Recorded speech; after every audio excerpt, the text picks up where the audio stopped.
மூடுவோம். நல்ல தகப்பனே, சர்வ வல்லமையுள்ள எங்கள் ஆண்டவரே, இந்த அருமையான நேரத்திற்காக உமக்கு ஸ்தோத்திரம். கிருபையுள்ள கரத்தில் எங்களை தாழ்த்துகிறோம். தேவனாகிய கர்த்தர் 2 நாட்களும் எங்களை நடத்தி கொண்டிருக்கிறீர். காலையும் மாலையுமாக கர்த்தர் எங்களோடு கூட இடைப்பட்டு கொண்டிருக்கிறீர். வார்த்தைகளை அனுப்பி கொண்டிருக்கிறீர். இந்த காலை வேளையிலே உம்முடைய கிருபை இருந்ததுக்காக உமக்கு ஸ்தோத்திரம். இப்பொழுதும் இந்த மாலை வேளையை உம்முடைய கரத்தில் ஒப்புக் கொடுக்கிறோம்.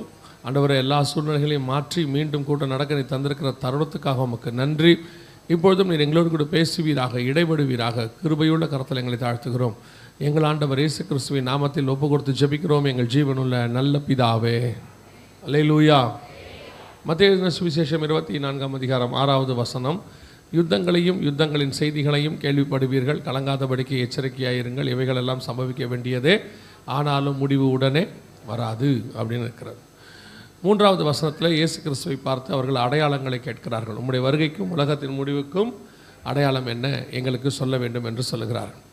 அப்படி சொல்லும் பொழுது இயேசு கிறிஸ்துவானவர் 7 அடையாளங்களை அங்கே சொல்லுகிறார்.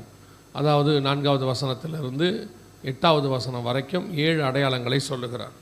இந்த 7 அடையாளங்களில் ஒன்று தான் யுத்தங்களையும் யுத்தங்களின் செய்திகளையும் கேள்விப்படுவீர்கள்.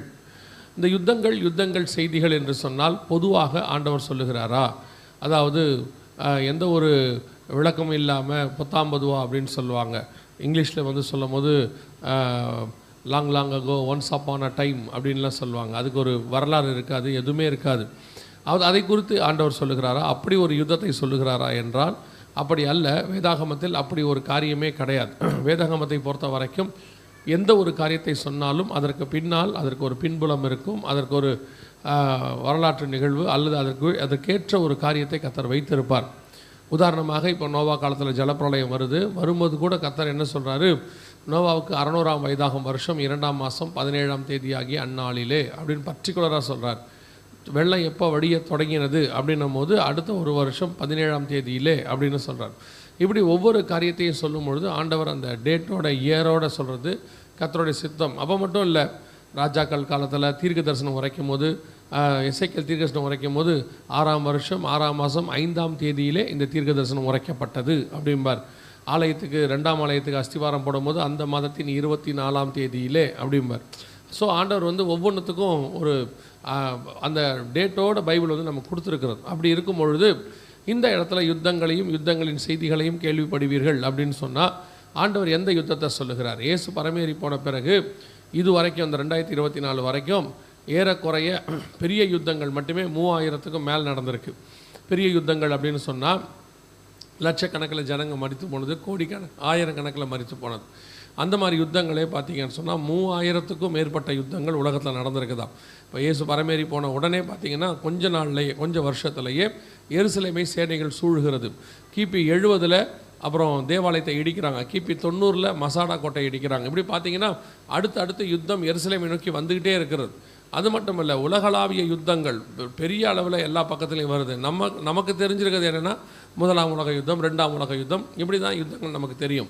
அப்படி இருக்கும்போது இயேசு எந்த யுத்தத்தை சொல்லுகிறார், அந்த யுத்தத்துக்கான பின்புலம் என்ன, வரலாறு என்ன, இப்போ என்ன நடக்க போகுது, அதை தான் நாம் என்ன செய்ய போகிறோம், பார்க்க போகிறோம். எந்த யுத்தத்தை குறித்து இயேசு சொல்லுகிறார்? வாசிங்க. எசேக்கியேல் புஸ்தகம் 38ஆம் அதிகாரம் 8வது வசனத்தை வாசிங்க. எசேக்கியேல் 38:8 வாசிங்க.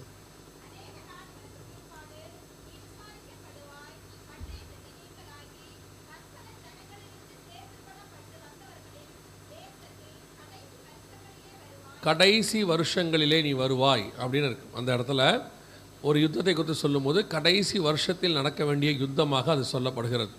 அதே அதிகாரம் 16வது வசனத்தை வாசிங்க. நீ தேசத்தை கார்மேகம் போல் மூட என் ஜனமாகிய இஸ்ரவேலுக்கு விரோதமாய் நீ வருவாய். கடைசி நாட்களிலே இது சம்பவிக்கும். ஒரு தடவைக்கு 2 தடவை அந்த இடத்துல வசனம் சொல்லுது, கடைசி வருஷங்களிலே வருவாய், கடைசி நாட்களில் இது சம்பவிக்கும். அந்த யுத்தத்தை குறித்து 2 அதிகாரம் 38, 39 இந்த 2 அதிகாரத்திலையும் விலாவரியாக ஆண்டவர் கொடுத்துருக்கிறார். அந்த யுத்தத்துக்கு வேத வல்லுநர்கள் என்ன பேர் வச்சுருக்கிறாங்கன்னா மாக்கோகு யுத்தம் அப்படின்னு வச்சுருக்கிறாங்க. ஆனால் மாக்கோகு யுத்தம் இன்னொன்றும் இருக்குது வேதத்தில். எங்கே இருக்குதுன்னு கேட்டிங்கன்னா 20ஆம் அதிகாரம் வெளிப்படுத்தின விசேஷத்தில் சாத்தான் கொஞ்ச காலம் கட்டவிழ்க்கப்படும். அதற்கு பிறகு அவன் போய் பூமியின் 4 திசைகளில் உள்ள மாக்கோகு கூட்டத்தாரை சேர்த்து கொண்டான். அவர்கள் மனத்தனையாக இருந்தார்கள், பரிசுத்தவான் பாளையத்தை மூடிக்கொண்டார்கள் அப்படின்னு சொல்லி அங்கே இருக்கோம். அந்த மாக்கோகு யுத்தம் வேறு, அது ஆயிடவர்ஸ் அரசாட்சிக்கு பிறகு நடக்கிறது. அது பரிசுத்தவான்கள் பாளையம் எங்கும் மூடிக்கொள்வார்கள். அந்த யுத்தத்தில் இயேசு கிறிஸ்துவின் ஆயிடவர்ஸ் அரசாட்சியில் நடக்கும். ஆனால் இது அதல்ல, இதுலேயும் மாக்கோகு அப்படிங்கிறது தான் வருகிறது. ஆனால் இது கடைசி வருஷத்தில் நடக்கணும். இது யார் யாருக்கு நடுவில் அப்படின்னு கேட்டிங்கன்னா, இஸ்ரவேலுக்கு விரோதமாக நீ வருவாய் அப்படின்னு இருக்கும். அப்போ இந்த யுத்தம் என்ன யுத்தம், யார் யாருக்கு விரோதமாக நடக்க போகுது?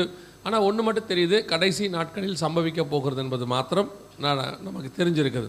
ஸோ இந்த யுத்தம் எவ்வளோ தூரத்தில் இருக்குது, இதுக்கான முகாந்தரம் என்ன அப்படிங்கிறத பார்க்கும்போது அதுக்கு முன்னாடி சில பின்புலங்களை நாம் பார்க்க வேண்டியது. ஏன்னா இயேசு சொல்லும் போது யுத்தங்களையும் யுத்தங்களின் செய்திகளையும் கேள்விப்படுவீர்கள். யுத்தம் அப்படின்னு சொல்லாமல் யுத்தங்களையும் அப்படின்னு சொல்லியிருக்கிறார், ப்ளூரலில் சொல்லியிருக்கிறாரு. ஒரு சில யுத்தங்கள் சில முக்கியமானது. அந்த யுத்தங்கள் இதுக்கு இன்றைக்கி இப்போ எசேக்கியேல் 38 நீங்கள் வாசிக்கிற அந்த யுத்தத்திற்கு இது எல்லாமே ஒரு ஆரம்ப கர்த்தமாக இருந்திருக்கிறது. அதனிலிருந்து தான் இப்போ இந்த யுத்தம் வரப்போகுது. ஸோ அந்த யுத்தம் என்னன்னு பார்க்கறதுக்கு முன்னாடி, அதுக்கு முன்னாடி நடந்த யுத்தம் என்ன, அதை பற்றி எங்கே சொல்லப்பட்டிருக்கு அப்படின்னு சொன்னால் உங்களுக்கு சில உண்மைகள், வரலாற்று உண்மைகள் உங்களுக்கு தெரியணும். என்ன வரலாற்று உண்மைகள் அப்படின்னு சொன்னால், பல நேரங்களிலே நாம் டிவியில், பேப்பரில், வாட்ஸ்அப்பில் கேட்கக்கூடிய செய்திகள் எல்லாம் உண்மைத்தன்மை வாய்ந்தவை எவ்வளோ தூரம் நமக்கு தெரியாது. அதுவும் இந்த காலகட்டத்தில். முந்தையெல்லாம் செய்தினா டெய்லி நைட்டு 8 மணிக்கு தான் டிவியில் வரும், ஒரு செய்தி தான் வரும். பேப்பர் காலையில் வரும். செய்தி ஒரு 8 மணிக்கு தமிழ் நியூஸு, காலையில் பேப்பரில் வரும். இதுதான் செய்தி. இதுக்கப்புறம் வேறு செய்தியே இருக்காது. ஒரு ஆங்கில செய்தி வரும், அதை நம்ம யாரும் கேட்க மாட்டோம். நான் சொல்கிறது ஒரு 30 வருஷத்துக்கு முன்னாடி ரேடியோவில், டிவியில் சொல்கிறேன்.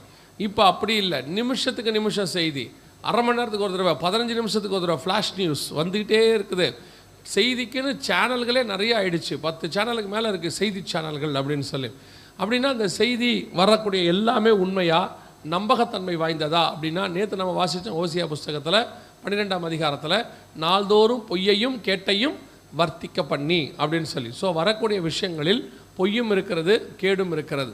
இந்த கேடை பற்றி வேண்டாம், நேற்று பார்த்துட்டோம் நிறையா. இந்த பொய்யான செய்திகள் நிறையா வரும். அதில் குறிப்பாக நமக்கு, நம்முடைய பைபிளுக்கு விரோதமாக, பைபிளில் சொல்லப்பட்ட காரியங்களுக்கு விரோதமாக நிறைய பொய்யான செய்திகள் வரும். எது உண்மை எது பொய் அப்படின்னு சொல்லி நாம் பல நேரங்களில் கன்ஃபியூஸ் ஆகிறோம், குழம்பி போய் விடுகிறோம். ஆனால் பைபிள் சொல்லுது, ஆராய்ந்து பார்த்து நலமானதை பிடித்து கொள்ளுங்கள் அப்படின்னு இருக்கு. அது தீர்க்க தரிசனத்தை பற்றி சொல்லியிருக்கு. அதே நேரத்தில் இந்த ஆராய்ந்து பார்க்குற ஆவி ரொம்ப முக்கியம், நிதானித்து அறியணும். ஆண்டவர் சொல்கிறார், புறாக்களைப் போல கபடற்றவர்களாக இருங்கள், ஆனால் சர்பத்தை போல வினா உள்ளவர்களாயும் இருங்கள், கேர்ஃபுல்லாகவும் இருங்க அப்படின்றார்.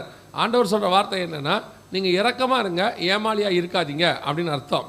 பல நேரத்தில் நம்ம என்ன நியூஸ் வந்தாலும், வாட்ஸ்அப்பில் வந்துருச்சுன்னா, இப்போ நீங்கள் எவ்வளோ கேட்டாலும் வாட்ஸ்அப்பில் ஒரு செய்தி வந்த உடனே நீங்கள் என்ன ஆயிடுறீங்கன்னா, ஐயோ இப்படி ஒரு செய்தி வந்திருக்குது, அவ்வளோதான். என்ன நடந்துச்சு, ஏது நடந்துச்சு, அதை பற்றி விசாரிக்கிறது அப்படிலாம் ஒன்றுமே இல்லை. ஏன் உங்களுக்கு இதை இவ்வளோ டீட்டெயிலாக சொல்கிறோம் அப்படின்னு கேட்டிங்கன்னா, அடுத்து நீங்கள் 1-2 வருஷங்கள், இன்னும் சொல்லப்போனால் தெளிவாக சொன்னோம்னா இன்னும் ஒரு 4-5 வருஷங்களுக்கு இப்போ நம்ம எடுக்க போகிற யுத்தங்கள், இந்த செய்தி இல்லை, எடுக்கிற யுத்தம், அந்த யுத்தத்தை குறித்து கேட்டுக்கொண்டே இருப்பீர்கள். அதுதான் வரப்போது, பெரிய அளவில் உலகத்தை பாதிக்க போகுது. அப்போ அந்த யுத்தம் நடைபெறும் பொழுது நீங்கள் அதை பற்றி சொல்லப்படுகிற விஷயங்கள், பின்புலங்கள் எந்த அளவுக்கு உண்மைங்கிறத இப்போவே நான் உங்களுக்கு சொல்லிட்டு போகிறோம். ஸோ நீங்கள் அதுக்கு எது போய் எது உண்மைன்னு தெரிஞ்சுக்கணும். இப்போ இந்த யுத்தம் யார் யாருக்கு விரோதமாக நடக்கும், அது ரொம்ப முக்கியம். இந்த யுத்தம் யார் யாருக்கு விரோதமாக நடக்கும் அப்படின்னு கேட்டிங்கன்னா, ஃபஸ்ட்டு நீங்கள் வாசித்த வசனம் எசேக்கியேல் 38:8, பற்பல ஜனங்களிலிருந்து சேர்த்து கொள்ளப்பட்டு வந்தவர்களின் தேசத்தில் கடைசி வருஷங்களே வருவாய். பற்பல ஜனங்களிலிருந்து சேர்த்து கொள்ளப்பட்டு வந்தவர்கள் அது யார் அப்படின்னு நேரடியாக 16வது வசனம் சொல்லுது, என் ஜனமாகிய இஸ்ரவேலுக்கு விரோதமாய் நீ வருவாய். அப்போ இந்த யுத்தம் யார் யாருக்கு நடுவில் நடக்க போகுதுன்னா, ஃபஸ்ட்டு யாருக்கு நடுவில், இஸ்ரவேலுக்கு விரோதமாக நடக்க போகுது. இந்த இஸ்ரவேல் தேசம் இன்றைக்கி இருக்கிறது பற்பல ஜனங்களிலிருந்து சேர்த்து கொள்ளப்பட்டிருக்கிறது. முதல் தடவை அவங்க விடுதலையாகி வரும்போது எகிப்திலிருந்து வந்தாங்க, ஒரே தேசத்திலிருந்து தான் வந்தாங்க. அதற்கு பிறகு செருபாபேல் தலைமையில் ஆலயம் கட்ட வரும்பொழுது அவங்க மேதிய பெர்ஷிய சாம்ராஜ்யத்திலிருந்து வந்தாங்க. அதாவது பாபிலோன்கிட்ட அடிமையாக போய் மேதிய பெர்ஷியத்திலிருந்து அப்படியே வராங்க. ரெண்டாவது, இது எல்லாமே பார்த்திங்கன்னா ஒரு தேசத்திலிருந்து தான் வருவாங்க. ஆனால் பற்பல ஜனங்களிலிருந்து சேர்த்து கொள்ளப்பட்டு வந்தவர்களின் தேசம் அப்படின்னா, இந்த ட்ரிப்பு 1948 தான் இஸ்ரவேல் ஜனங்கள் பற்பல ஜனங்களிலிருந்து சேர்த்து கொள்ளப்பட்டார்கள். நேற்று கூட அந்த வீடியோவை பார்த்தீங்க நீங்கள், அவங்க வர்றதை.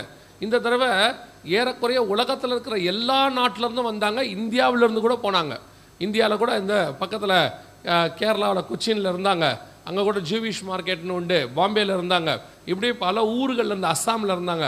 பல ஊர்கள்லேருந்து, இந்தியாவில் மட்டும் இல்லை, வேர்ல்டு வைட் எல்லா நாடுகளிலிருந்தும் யூதர்கள் சேர்த்து கொள்ளப்பட்டார்கள். ஆனால் இந்த யூதர்கள் தான் இன்றைக்கி எல்லா பிரச்சனைக்கும் காரணம் அப்படின்னு சொல்லி நீங்கள் உலகத்தில் இருக்கிற மீடியா எல்லாம் பார்த்தீங்கன்னா அவங்கள பற்றி ஃபோக்கஸ் பண்ணி போட்டுக்கிட்டே இருக்குது. உண்மையிலேயே என்ன தான் காரணம், இதுக்கு பின்னாடி என்ன தான் பின்புலம் அப்படின்னு சொல்லி நீங்கள் பார்க்கும்போது ஒரு வார்த்தை அடிக்கடி சொல்கிறாங்க. என்ன சொல்கிறாங்கன்னா, யூதர்கள் பாலஸ்தீனர்களோட இடத்த ஆக்கிரமிப்பு பண்ணிட்டாங்க, ஆக்கிரமிப்பு பண்ணி எடுத்துக்கிட்டாங்க. ஸோ அங்கே இருக்கிற பாலஸ்தீனர்களை விரட்டி அவங்கள அகதிகளாக மாற்றிட்டாங்க அப்படின்னு சொல்லி ஒரு நியூஸ் வருது. பல நேரத்தில் இந்த இஸ்ரேல் பற்றி சம்மந்தப்பட்ட நியூஸ் பேப்பரில், டிவியில் வர்றதை நீங்கள் கேட்கும்போது உங்களுக்கே கொஞ்சம் சந்தேகமாக தான் இருக்கும். ஏன் இந்த இஸ்ரேல் இப்படியெல்லாம் பண்ணுது, ஏன் இவங்க இந்த மாதிரி காரியங்கள்லாம் செய்கிறாங்க அப்படின்னு சொல்லி உங்களுக்கு கொஞ்சம் சந்தேகமாகத்தான் இருக்கும். ஆனால் உண்மையிலேயே என்ன தான் நடக்குது, எது தான், யார் சொல்கிறது தான் உண்மை அப்படிங்கிறத வரலாற்றோடு நாம் கொஞ்சம் இணைச்சி பார்க்க போகிறோம். அப்போ தான் உங்களுக்கு அந்த உண்மை தெரியும். இந்த இஸ்ரவேல் ஜனங்கள் 1918ஆம் ஆண்டு அங்கே வருவதற்கு, அதாவது எங்கே வருவதற்கு, இஸ்ரவேல் தேசத்துக்கு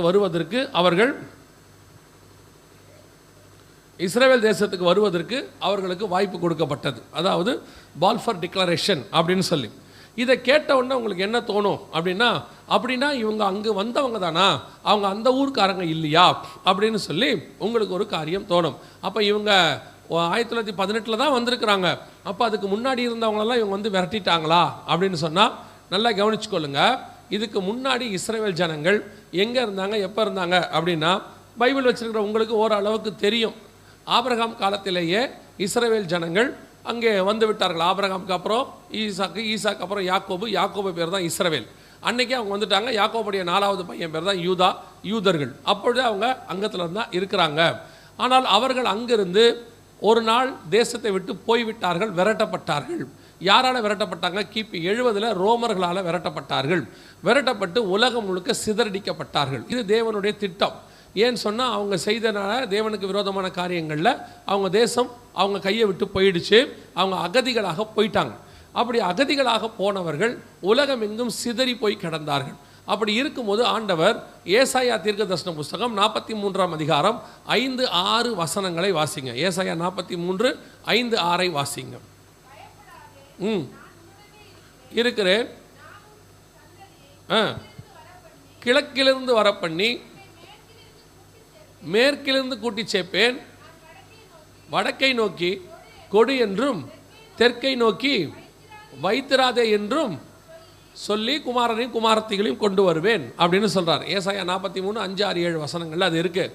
இந்த தீர்க்க தரிசன வசனத்தின்படி அவர்கள் மீண்டும் தங்கள் சுய தேசத்துக்கு வரணும். நல்லா தெரிஞ்சுக்கொள்ளுங்க, ஆபிரகாம் காலத்தில் அது அவருக்கு வாக்கு பண்ணப்பட்டது. ஆண்டவர் 15ஆம் அதிகாரத்தில் சொல்கிறாரு, தேசத்தின் நீளம் அகலம் எந்த மட்டும் எழுந்து நட, அதை நான் உனக்கு தருவேன் அப்படின்னு சொன்னார். ஆண்டவர் சொன்ன தீர்க்க தரிசனத்தின் வார்த்தை 13ஆம் அதிகாரத்தில். 15ஆம் அதிகாரத்தில் ஆபிரகாம் கேட்குறாரு, இந்த தேசத்தை நான் எதனால் சுதந்திரத்துக் கொள்வேன்? பலி செலுத்த சொல்கிறாரு. பலி செலுத்தின உடனே 430 வருஷம் கழிச்சு இந்த தேசத்தை தருவேன்னு சொல்கிறார். அதே மாதிரி இஸ்ரவேல் ஜனங்கள் எகிப்திலிருந்து விடுதலையாகி தங்கள் தேசத்துக்கு வந்து நாட்டினார்கள். அங்கே அவர்கள் ஆளுகை செய்தார்கள். தாவீது, சாலமோன், ரெகெபயாம், எரேபியாம் நம்ம எல்லாருக்கும் தெரியும். எல்லாம் சிதேக்கியா ராஜா காலம் வரைக்கும் அவங்க அங்கே தான் இருந்தாங்க. வேதாகமத்தில் அதுக்கான ப்ரூஃப் இருக்குது. உலக பிரகாரமாயும் அதற்கான ப்ரூஃப் இருக்குது. ஸோ அவங்க அங்கே தான் தங்கி இருந்தாங்க. அந்த இடத்துல தான் அது நடைபெற்றது. அப்புறம் நாம் சொன்னபடி அவர்கள் விரட்டி அடிக்கப்பட்டார்கள். 1918 அவர்கள் வருவதற்கு ஒரு ஒப்பந்தம் போடப்பட்டது. அதுக்கு பேர் பால்ஃபர் டிக்ளரேஷன். அப்படின்னா என்ன அர்த்தம்னா, முதல் உலக யுத்தம் நடந்துக்கிட்டு இருந்துச்சு. நல்லா கவனிங்க, இது கொஞ்சம் கதைகமாக இருக்கும், இன்ட்ரெஸ்டிங்காகவும் இருக்கும், அதே நேரத்தில் கொஞ்சம் சரித்திரமாகவும் இருக்கும். இந்த சரித்திர கிளாஸு ஸ்கூலில் பிடிக்காதவங்களுக்கு இது பிடிக்காது. நாங்கள் ஸ்கூலுக்கு போனால் ஹிஸ்ட்ரி கிளாஸில் தூங்கிடுவோன்னு ஒரு குரூப் இருக்கும். சரித்திர கிளாஸாக நான் நல்லா தூங்கிடுவேன்னு. பொதுவாக நமக்கு இந்த ஸ்கூலில் சரித்திர கிளாஸை வர மத்தியானம் தான் வைப்பாங்க. நல்லா சாப்பிட்டு போய் உக்காந்தோம்னா கிளாஸ் எடுத்தோம்னா நல்லா தூக்கம் வந்துடும். ஆனால் இந்த சரித்திரம் அதல்ல. இது மிக முக்கியமானது, நீங்கள் தெரிந்து கொள்ள வேண்டியது, அடுத்த சில வருஷத்திற்கு உங்களுக்கு தேவையானது. இப்போ இவங்க முதலாம் உலக யுத்தம் 1914 18 வரைக்கும் நடந்தது. அந்த யுத்தத்தின் போது இங்கிலாந்து தேசம் தோற்கிற நிலைமையில் இருந்துச்சு. அன்றைக்கி அவங்க தான் வல்லரசு. தோற்கிற நிலைமையில் இருக்கும்போது என்ன பண்ணுறதுன்னு தெரியாத போது சார் வைஸ்மேன் அப்படின்னு சொல்லக்கூடியதான ஒரு யூத டாக்டர், அவர் விஞ்ஞானியும் கூட, அவர் சொன்னார், நான் கேட்குற பொருளை கொடுங்க, நான் உங்களுக்கு இந்த யுத்தத்தில் ஜெயிக்கிறதுக்கு ஒரு வழி சொல்கிறேன்னு சொல்லி மக்காச்சோளம், நம்ம சொல்கிறோம்ல சோளம்னு, இந்த மக்காச்சோளத்தை கேட்டார். அதை வச்சு என்னடா பண்ண போகிறான்னு பார்த்தா மக்காச்சோளத்தை வச்சு அவர் ஒரு வெடிகுண்டு கண்டுபிடிச்சி கொடுத்தாரு. அந்த வெடிகுண்டை அதை திரளாக நிறைய கண்டுபிடிச்சி கொடுத்தாரு. அதை வச்சு தான் இங்கிலாந்து முதல் உலக யுத்தத்தில் ஜெயிச்சிருச்சு. இதெல்லாம் தேவ திட்டம், கர்த்தருடைய திட்டம். இது ஜெயித்த உடனே அன்றைக்கி உள்ள இங்கிலாந்துடைய பிரதமர் கூப்பிட்டு கேட்டார், உங்களுக்கு நாங்கள் ஏதாவது செய்ய விரும்புகிறோம், உங்களுக்கு என்ன வேணும், இந்த யுத்தமே உங்களால் தான் ஜெயிச்சிருக்கிறோன்னு சொல்லும் போது நீங்களும் நானாக தான் என்ன கேட்டிருப்போம்னா, நாகர்கோயிலுக்கு பக்கத்தில் நல்ல சிட்டியில் நல்ல ஒரு 4 ஏக்கர் கொடுத்தீங்கன்னா நல்லா இருக்கும்னு கேட்டிருப்போம் இல்லை. அவர் என்ன கேட்டார்னா, எங்கள் ஜனங்க அகதிகளாக சுற்றிக்கிட்டு இருக்கிறாங்க 2000 வருஷமாக, எங்கள் தேசம் இந்த யுத்தத்தில் உங்கள் கைக்கு வந்துடுச்சு. அதாவது அதை அவங்க ஜெயிச்சிட்டாங்க. இங்கிலாந்து வசம் இஸ்ரேல் தேசம் வந்துடுச்சு. அதுக்கு முன்னாடி துருக்கி கிட்ட இருந்துச்சு, உங்ககிட்ட வந்துடுச்சு. ஜெனீவா ஒப்பந்தம்னு ஒன்று சொல்லுவாங்க, 1920 போட்டது. அந்த ஒப்பந்தத்தின்படி யுத்தம் முடியும் போது அந்த தேசம் யார் கையில் இருக்கிறதோ அது அவங்களுக்கு சொந்தம்னு அர்த்தம். இன்னை வரைக்கும் அந்த லா தான் இருக்கு. இந்த காஷ்மீரில் கூட பாகிஸ்தான் ஒரு காரியம் சொல்லுதில்ல, காஷ்மீர் எங்களுக்கு சொந்தம்னு. அவங்க எதை வச்சு சொல்கிறாங்கன்னா, ஒரு யுத்தத்தில் ஓரளவுக்கு கொஞ்சம் உள்ளே வந்துட்டாங்க இந்தியாவுக்குள்ளே, அதனால் இது எங்களுதுன்னு அவங்க சொல்லிகிட்டு இருக்கிறாங்க. ஸோ அதனால தான் நம்மளால் அவங்கள பல நேரங்களில் ஐநா சபையில் எதிர்க்க போராடிக்கிட்டு இருக்கிறோம். அப்படி இருக்கும் பொழுது இந்த சட்டம் 1920 ஜெனீவா ஒப்பந்தத்தை சார்ந்தது. அப்போது அவங்க சொன்னாங்க, இந்த இடம் இப்போ உங்கள் கையில் இருக்குது, எங்கள் ஜனங்க அகதியாக இருக்காங்க, நீங்கள் நினச்சா எங்களுக்கு நாங்கள் குடியேறதுக்கு நீங்கள் என்ன செய்ய முடியும், ஒரு அனுமதி கொடுக்க முடியும். அனுமதி கொடுக்க முடியுமான்னு கேட்டார் சர் வைஸ்மேன். அப்போது அவர் கேட்டதுக்காக இது செய்யப்பட்டது. அவருக்கு ஒரு ஒப்பந்தம் போடப்பட்டு, அன்றைக்கி வெளியுறவுத்துறை அமைச்சர் தான் பால்ஃபர், இவர் மூலமாக அந்த ஒரு தீர்மானம் ஏற்றப்பட்டு இஸ்ரேல் ஜனங்கள் தங்கள் சுய தேசத்துக்கு வரலாம். இப்போது அந்த தேசம் அவங்களுக்கு சொந்தமாகலை, வந்து குடியேறி கொள்ளலாம் அப்படின்னு சொல்லி அவங்களுக்கு ஒரு பர்மிஷன் கொடுக்கப்பட்டது. அது கூட எவ்வளோ தெரியுமா, தேசத்தை 3ஆக பிரித்து 1 பங்கு தான் கொடுத்தாங்க. 2 பங்கு அரபியர்கள் கையில், அன்னைக்கு பாலஸ்தீனர்கள் அவங்க கையில் தான் இருந்துச்சு. ஸோ இது நடந்துச்சு. அதற்கு பிறகு 1918 1948 வரைக்கும் 30 வருஷம் உலகத்தில் இருக்கிற எல்லா இஸ்ரேலும் வரல. எல்லாரும் அந்தந்த ஊரில் நல்லா செட்டில் ஆகிட்டான். ஜெர்மனியில், அங்கே ரஷ்யாவில், இட்டாலியில் நல்லா செட்டில் ஆகிட்டான். ஐரோப்பா முழுக்க செட்டில் ஆகிட்டான். ஆனால் அவங்க திரும்பி வந்தால் தான் 3வது தேவாலயம் கட்ட முடியும். 3வது தேவாலயம் கட்டுறதுக்கு அப்போ தான் இயேசு கிறிஸ்து வர முடியும், அந்தி கிறிஸ்து வருவா. எல்லா தீர்க்க தரிசனமும் நடக்கணும். எப்போ நடக்கணும், இஸ்ரவேல் ஜனங்க திரும்பி வந்த பிறகு தான் நடக்கணும். அதனால தான் நேற்று கூட வாசித்தோம், கடைசி நாட்களில் என் ஜனங்கள் தங்கள் தேவனாகிய கர்த்தரையும் தங்கள் ராஜாவாகிய தாவீதையும் தேடி அஞ்சிக்கையாய் வருவார்கள். ஓசியா 3:4-5. ஆனால் இவங்க யாரும் வரல, எல்லாம் சூப்பராக செட்டில் ஆகிட்டாங்க. ஆண்டவர் தேசத்தை கொடுத்துட்டாரு, வர சொன்னால் வரலை. இப்போ தான் ஆண்டவர் ஆமோஸ் புஸ்தகத்தில் சொன்ன தீர்க்க தரிசனத்தை நிறைவேற்ற தொடங்கினார். ஆமோஸ் புஸ்தகம் 2ஆம் அதிகாரத்தில் ஒரு தீர்க்க தரிசனம் இருக்கிறது. வாசிங்க, ஆமோஸ் புஸ்தகம் 2ஆம் அதிகாரம் 13 வாசிங்க.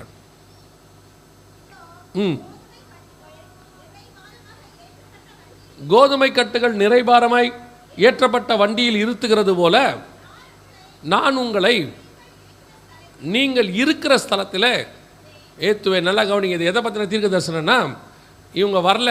உடனே ஆண்டவர் சொல்கிறாரு, எப்படி ஒரு வண்டியில் கோதுமை கட்டை அடுத்து அடுத்து அடுத்து அடுத்து வச்சு எவ்வளோ ஏற்ற முடியுமோ ஏற்றி, ஒரு வண்டி அதில் அவ்வளோதான் ஏற்றணும்னு இருக்கும், அதை விட பயங்கரமாக ஏற்றுவாங்க, ஏற்றி போட்டு கட்டி நெருக்கி கூட்டிகிட்டு போவாங்களோ, அந்த மாதிரி நீங்கள் இருக்கிற இடத்துல உங்களை வண்டியில் ஏற்றுவேம்பார். நம்ம பைபிளில் ஆண்டவர் சொல்கிற தீர்க்க தரிசனத்தில் ஒன்று கூட தவறி போகாது, இம்மி அளவு கூட தவறாது. கர்த்தர் சொன்னபடி இவங்க தேசத்துக்கு வரல. 1918 வரல. வராததுனால ஆண்டவர் எதிரிகளை எழுப்பினார். நீங்கள் வேதத்தில் வாசிக்க முடியும். 1 ராஜாக்களில் சாலமோன் தேவாலயம் கட்டி முடிச்சிருவார். கட்டி முடிச்சுட்டு ஆண்டவருக்கு விரோதமாக போயிடுவார். விரோதமாக போனவொடனே கர்த்தர் சொல்லுவார், இனி நான் எதிரிகளை உனக்கு எழுப்புவேன்பார். அடுத்து அடுத்து அடுத்து எதிரி எழுப்புவான் பாருங்க. 2 வசனத்தில் 3 எதிரி எழுப்பிடுவான். ஆண்டவர் எல்லா பக்கத்துலையும் சாலமோனுக்கு எதிரியை எழுப்பிடுவார். அதே காரியம்தான் இப்போவும் நடந்துச்சு. இட்டாலியில் முசோலினின்னு ஒரு சர்வாதிகாரி, ஜெர்மனியில் ஹிட்லர்னு ஒரு சர்வாதிகாரி, ரஷ்யாவில் ஸ்டாலின்னு ஒரு சர்வாதிகாரி, அத்தனை பேரும் எழும்பி யூதர்களை அடிக்க ஆரம்பித்தாங்க. அதில் இந்த வசனம், இந்த 13வது வசனம் துல்லியமாக, இது அப்போ எடுத்த வீடியோ, இது அப்போ உள்ளதான காரியம் இப்போது வலைத்தளத்தில் இருக்கு. நீங்கள் கவனிச்சிங்கன்னா, ஒரு ட்ரெயினில் ஒரு 50 பேர் போகிற ட்ரெயினில் 150 பேரை ஏற்றுவார் ஹிட்லர். ஏற்றி பாதி பேர் அந்த ட்ரெயினில் ட்ராவல் பண்ணும்போதே செத்து போயிடுவாங்க. அடிமைகளை அனுப்புனார். அனுப்பி ஒரு ஊர்லேருந்து இன்னொரு ஊருக்கு அனுப்புவார். இப்போ ஏற்றுறா பாருங்க, ஏற்றி உள்ளே மூச்சு திணறி அப்படியே அவங்க என்ன செய்வாங்கன்னு பார்த்தீங்கன்னா, என்ன பண்ணுறதுன்னு தெரியாமல், தண்ணி கிடைக்காம பயங்கரமாக இருக்கும். அப்படியே மொத்தமாக ஏற்றி விடுவாங்க. அந்த அந்த கம்பார்ட்மெண்ட்டுக்குள்ளே ஒரு 50 பேர் தான் நிற்க முடியும். 100 பேர் 110 பேர். ஆமோஸ் 2:13 கோதுமை கட்டுகளை இருத்துகிறது போல இருத்துவேன். இந்த இருக்கும் அப்படியே அங்கே ஏற்றுறாங்க பாருங்க. எப்படி பாருங்க, ஒரு ட்ரெயின்குள்ளேருந்து எவ்வளோ பேர் இறங்குறாங்க பாருங்க. இது அப்போ நடந்ததான தீர்க்க தரிசனமான நிறைவேறுதல். கர்த்தர் சொன்னபடி துல்லியமாக நிறைவேறுச்சு. இதில் செத்தவங்களை என்ன பண்ணுவாங்கன்னு கேட்டிங்கன்னா, போகிற வழியிலேயே ட்ரெயின்லேருந்து பிடிச்சி கீழே தள்ளி விட்டுருவாங்க, பாடியெல்லாம் தூக்கி வெளியே போட்டுருவாங்க. இது எப்போ நடந்துச்சு? ரொம்ப வருஷத்துக்கு முன்னாடிலாம் இல்லை, ஒரு 90 வருஷத்துக்கு முன்னாடி 1936 43க்குள்ளே 60 லட்சம் யூதர்களை அவர் கொலை செய்தார். யார்? ஹிட்லர். கணக்கில் வந்தது மட்டும், கணக்கில் இல்லாதது நமக்கு தெரியாது. ஆண்டவர் சொன்னபடி அவர்கள் அடுத்து அதே 15வது வசனம் வாசிங்க, 15 16 வாசிங்க. 16 பலசாலிகளுக்குள்ளே தைரியவான் அந்நாளிலே நிர்வாணியாய் ஓடிப்போவான். யூதர்களுடைய பலம் நம்ம எல்லாருக்கும் தெரியும், இன்னைக்கு வரைக்கும் தெரியுது யூதர்கள் எப்படின்னு. அன்னைக்கு யூதர்கள் எப்படி தெரியுமா?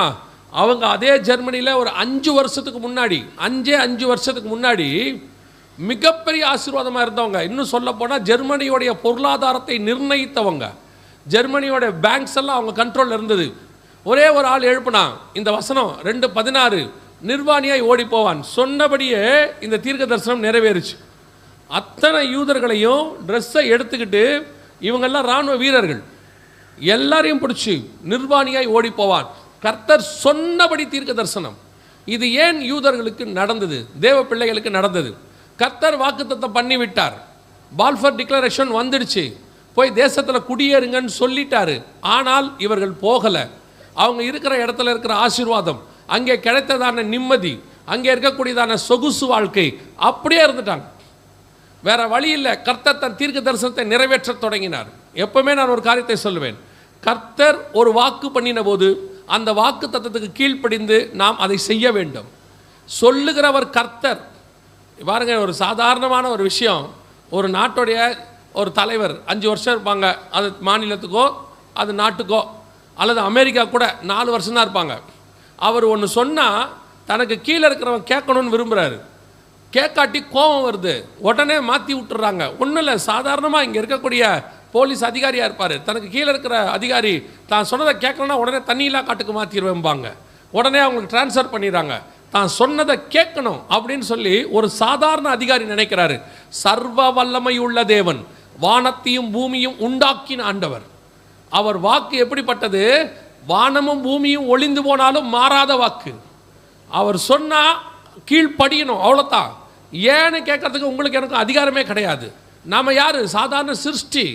இப்போ நான் பேசினா இந்த மைக் பேசணும், இது ஒருவேளை பேசாமல் கொஞ்சம் மக்கார் பண்ணால் தூக்கி அடிச்சுடுவோம், வேறு மைக் வாங்கிடுவோம். கொஞ்சம் ஹவுலிங் சவுண்டு வந்தால் தூக்கி அடிச்சுட்டு வேறு வாங்கிடுவோம், இது நல்லா இல்லைப்பா வேறு பிராண்டு வாங்க. நான் ஏன் இஷ்டப்படி செய்யறதுக்கு தான் இது ஒரு சிருஷ்டி. ஆனால் நான் அவருக்கு முன்னாடி பார்க்கும்போது, அவர் ஸ்தாபித்த சூரியனையும் சந்திரனையும் பார்க்கும் பொழுது, என்னை நினைப்பதற்கும் விசாரிப்பதற்கும் நான் எம்மாத்திரம், பூமியின் தூளை போல இருக்கிற வசனம் சொல்லுது. இன்னைக்கு ஆண்டவர் சொல்ற வார்த்தைக்கு எதிர் வார்த்தை, எதிர் பேச்சு. ஏன்? எதுக்கு? கேள்வி. வான்னு சொன்னா வர்றதுக்கு வர முடியும். நிறைய பேரை ஊழியத்தை கூப்பிட்டா அதுக்கு ஒரு எதிர் கேள்வி, அதுக்கு ஆண்டவருக்கு டெஸ்ட். நீங்க இதெல்லாம் செஞ்சா தான் நான் வருவேன், இந்த மாதிரி சொன்னா தான் வருவேன். அவரும் பொறுமையா அடையாளத்தை காட்டுறாரு. அடையாளத்தை கேட்குறாங்க. கிதியோன் சொல்றாரு, பனி தோல் மேலே பெய்யட்டும், சரி பெய்யுது. மறுநாள் சொல்றாரு, தோல் மேலே மட்டும் பெய்யக்கூடாது, சுற்றி பெய்யணும், அதுவும் நடக்குது. பரவாயில்ல, கிதியோன் வந்துட்டாரு, இப்போ நம்மால் வர்றதில்லை, இன்னும் கேட்டுக்கிட்டே இருக்கான். தோல் மேலேயும் பெய்யக்கூடாது, பனி மேலேயும் பெய்யக்கூடாது, ஏன் மேலே பெய்யணுங்கிறான். இப்போ நம்ம எல்லாம் அப்படி தான் கேட்டுக்கிட்டு இருக்கிறோம். ஆளாளுக்கு அடையாளத்தை சொன்னாலும் கேட்கறதில்ல. விளைவு என்ன? போய் வாயில தொரடு போட்டு இழுத்துட்டு வருவார். கர்த்தர் சொல்லி எப்பவுமே சரி, கர்த்தர் சொல்லும் போது நம்ம கண்ணு பார்க்குற விஷயம் அவர் சொன்ன ஆசீர்வாதத்துக்கு உகந்ததாகவே இருக்காது. யோசேப்பை பார்த்து சொன்னார், தரிசனம் கிடச்சிருச்சு, உன் சகோதரர்கள் உன்னை விழுந்து பணிந்து கொள்வார்கள். மறுநாள் காலையில் தூக்கி குழியில் போட்டான். ஆப்போசிட்டாக நடக்குது. எந்த சகோதரர் வணங்குவாங்கன்னாங்களோ அந்த சகோதரர் என்ன பண்ணிட்டான்? குழியில் போட்டான். அடுத்த நாள் வித்துட்டாங்க. எல்லாம் ஆப்போசிட். ஆனால் கர்த்தர் சொன்ன வார்த்தை நிறைவேறியது, 100% நிறைவேறியது. அவ்வளோதான். கர்த்தருடைய வார்த்தைக்கு கீழ்ப்படிஞ்சு போயிட்டே இருக்க வேண்டியது தான். எப்போ ஆண்டவருடைய வார்த்தைக்கு நீங்கள் எதிர்பேச்சு பேசுகிறீங்களோ மனசில் வச்சுக்கொள்ளுங்க, நிர்வாணியாய் ஓடி போவான். கோதுமை கட்டுகளை இருத்துகிறது போல இருத்துவார். யூதன் தாங்குவான், நாம் தாங்க மாட்டோம். ஏன்னா அவனுடைய ரத்தமே 4000 வருஷமாக அடி வாங்கி ரொம்ப தெம்பாக இருக்குது. நமக்கெல்லாம் முள்ளு குத்துனாலே 4 நாள் ஊழியத்துக்கு வரமாட்டோம். நம்ம கொஞ்சம் ஜுரம் அடித்தா சர்ச்சுக்கு வரதில்லை. அதனால் நீங்கள் ஆண்டவருடைய வார்த்தைக்கு எதிரெல்லாம் முரண்டு பிடிச்சலாம் நிற்காதீங்க. ஒரு காரியத்தை கர்த்தர் செய்ய தைரியமாக செய்யுங்க. இந்த ஊழியத்துக்கு வர சொல்லும்பொழுது 20 வருஷத்துக்கு முன்னாடி 21 வருஷத்துக்கு முன்னாடி ஆண்டவர் சொல்லும்போது எனக்கு 8 மாதத்தில் விசா. உங்களுக்கு தெரியும் விசானா இந்த ஊருக்காரங்களுக்கு தான் விசாவை பற்றி நல்லா தெரியும். இந்தியாவிலே விசாவை பற்றி நல்லா தெரிஞ்ச 2வது மாநிலம் நீங்கள் தான். அதனால் வந்துட்டு மாவட்டம் நீங்கள் தான். அதனால் உங்கள்கிட்ட சொல்லலாம். விசா வந்து 8 மாதத்துக்குள்ளே எக்ஸ்பைரி. அதுக்கப்புறம் அதை எக்ஸ்டெண்ட் பண்ணணும். ஆண்டவர் சொன்னது நீ எக்ஸ்டெண்ட் பண்ணக்கூடாது, ரினிவல் பண்ணக்கூடாது, இதோட கிளம்பி போகணும். திருமணமாகி கையில் குழந்தை இருக்குது, அங்கே போய் என்ன பண்ணணும்? ஊழியம் பண்ணணும். நான் ஊழிய பின்புலம் கிடையாது, எங்கள் தகப்பனார் ஊழியக்காரர் கிடையாது, நான் எந்த ஊழியத்தின் பின்னணியிலையும் வரல, எனக்கு எந்த ஊழியமும் தெரியவும் தெரியாது, நான் எந்த வேதாகம கல்லூரியும் முடிக்கலை, ஒன்றுமே தெரியாது. ஆண்டவர் சொன்னார் நீ ஊழியத்துக்கு போகணும், அவ்வளோதான். 8 மாதம் ஆண்டவர்கிட்ட ஜெபம் பண்ணுறேன். ஆண்டவரே ஊழியம் சொல்கிறீங்க, ஒருவேளை நான் இங்கேயே இருந்து பண்ணிட்டுமா? இல்லை நீ இந்தியாவுக்கே போயிடு. சரி கொஞ்ச நாள் இங்கேயும் கொஞ்ச நாள் அங்கேயும் பண்ணிட்டுமா? இல்லை மொத்தமாகவே அங்கே போ. கடைசியில் முழுக்க முழுக்க கர்த்தரை நம்பி மட்டும்தான் இந்த ஊழியத்துக்கு வந்தேன். நான் வரும்போது இந்த ஊழியத்தில் என்னை ஆதரிக்கிறவங்கன்னு யாருமே கிடையாது. 2 பேர் ஊழியத்தை ஒத்துக்கிட்டாங்க. ஆமாம் நீ ஊழியத்துக்கு தான் வந்திருக்கேன்னு. ஒன்று எங்கள் அம்மா, இன்னொன்று என் நண்பன். வேறு யாருமே கிடையாது. உதவி செய்யறதுக்குமே யாரும் கிடையாது. தேவனாகிய கர்த்தர் ஒருவரை தவிர என் கண்கள் எதையும் பார்க்கல. அவர் எந்த தரிசனத்தையும் காட்டல. எனக்கு பாலும் தேன் ஓடுற தேசத்தெல்லாம் காட்டலை. நான் சொல்கிறேன் நீ போன்னு சொன்னார். வாக்கு மட்டும்தான். நான் சொல்லுவேன், இன்று வரைக்கும் ஒரு நாள் கூட ஏண்டா இந்த ஊழியத்துக்கு வந்தோன்னு நினச்சதே கிடையாது. ஆனால் ஒவ்வொரு நாளும் கர்த்தரை ஸ்தோத்திரம் பண்ணுகிறேன். நல்லபடியாய் கர்த்தர் இந்த ஊழியத்துக்கு என்னை அழைத்து கொண்டு வந்து விட்டார். அழைத்து கொண்டு வந்தவர் உண்மை உள்ளவர். அவர் முடிவு பரியந்தம் நடத்த போதுமானவராக இருக்கிறார். நம்ம ஆண்டவர் ஒன்று சொன்னால் செய்யணும், முரணு பிடிக்கக்கூடாது, கேள்வி கேட்காது. ஒரு வருஷம் ஆனால் பேசுறது ஆண்டவர் தானு ஒரு தடவைக்கு 2 தடவை நீங்கள் கன்ஃபார்ம் பண்ணிக்கோங்க. ஆனால் ஆண்டவர் தான் கன்ஃபார்ம் ஆயிடுச்சா தைரியமாக இறங்குங்க. என்ன வேலையோ இறங்குங்க. அது ஊழியமா இன்னும் சந்தோஷமாக இறங்குங்க. ஏன் தெரியுமா? உலகத்தில் இருக்கிற கவர்மெண்ட் எல்லாம் மாறி போகும். மாறாத ஒரே கவர்மெண்ட் மேலே உட்காந்துருக்குது. அது முடிவு பரியந்தம் நம்மை நடத்த போதுமானதாக இருக்கிறது. அல்லேலூயா. அதனால ஆண்டவர்கிட்ட நோ மோர் கொஸ்டின்ஸ். இனிமேல் கேள்வியே கிடையாது. எஸ் வரேன் ஆண்டவரை, ஒப்பு கொடுத்துட வேண்டியதான், வேலை முடிஞ்சு. கவனிச்சுக்கொள்ளுங்க, யூத ஜனங்களுக்கு இந்த நடந்துச்சு 1948 வரைக்கும். இப்போ தான் 1948 அவங்க உள்ளே வந்தாங்க. முதல் யுத்தம் வருகிறது, த வார் ஆஃப் இண்டிபெண்டன்ஸ். 1948 மே மாதம் 15ஆம் தேதி அந்த யுத்தம் ஆரம்பிச்சது. கவனிங்க, இஸ்ரேல் நாடு ஃபார்ம் ஆயிடுச்சு. கர்த்தர் சொன்னபடி மத்திய 24 30 முதல் 32 வசனத்தில் அத்தி மரத்தினால் ஒரு ஓமையை கற்றுக்கொள்ளுங்கள், அதில் இளங்கிளை தோன்றி துளிர்விடும் பொழுது வசந்த காலம் சமீபமாயிற்று என்று அறிவீர்கள் இருக்குதா? அந்த வசனத்தின்படி இஸ்ரவேல் துளிர்த்தது. ஆண்டவர் சொன்னபடி இஸ்ரவேல் தேசம் வந்துடுச்சு. இப்போதான் ஃபர்ஸ்ட் யுத்தம். மே மாதம் 14ஆம் தேதி அவர்கள் சுதந்திரமாக அனௌன்ஸ் பண்ணப்படுகிறார்கள். எதனால? கிட்டத்தட்ட 2000 வருஷம் கழித்து கர்த்தர் பண்ண வாக்கு தத்தத்தினால, ஏசாயா 43:5 திருப்பி கொண்டு வருவேன்னு சொன்ன வாக்கு தத்தத்தினால ஆபிரகாமுக்கு வாக்கு தத்தம் பண்ணப்பட்ட தேசம், உனக்கும் உன் சந்ததிக்கும் இந்த தேசத்தை கொடுத்தேன் என்று கர்த்தர் சொன்னது. அதன்படி அவர்கள் அங்கே வந்தார்கள். ஆனால் நடந்தது என்ன தெரியுமா? அதை சுற்றி 7 பெரிய நாடுகள் இருந்துச்சு அன்னைக்கு. அவங்கெல்லாம் 1ஆம் உலக யுத்தம் 2ஆம் உலக யுத்தத்தை பார்த்தவங்க. இவங்க அப்போ தான் முதல் நாள் உருவாகிறாங்க. ஒரு நாள் குழந்தை. எசேக்கியேல் தீர்க்கதரிசன புஸ்தகம் 37ஆம் அதிகாரம் 1, 2, 3 வசனத்தில் தீர்க்கதரிசியை கொண்டு போய் ஆண்டவர் எலும்புகளின் பள்ளத்தாக்கில் கொண்டு போய் விடுறாரு. இருக்கிறா? எலும்புகளின் பள்ளத்தாக்களை விட்டு அந்த வசனம் கீழே சொல்லிக்கிட்டே வரும். அவர்கள் எழும்பி ஒரு சேனையாய் நின்றார்கள். அப்படித்தானே இருக்குது. அந்த வசனம் வாசிங்க பார்ப்போம்.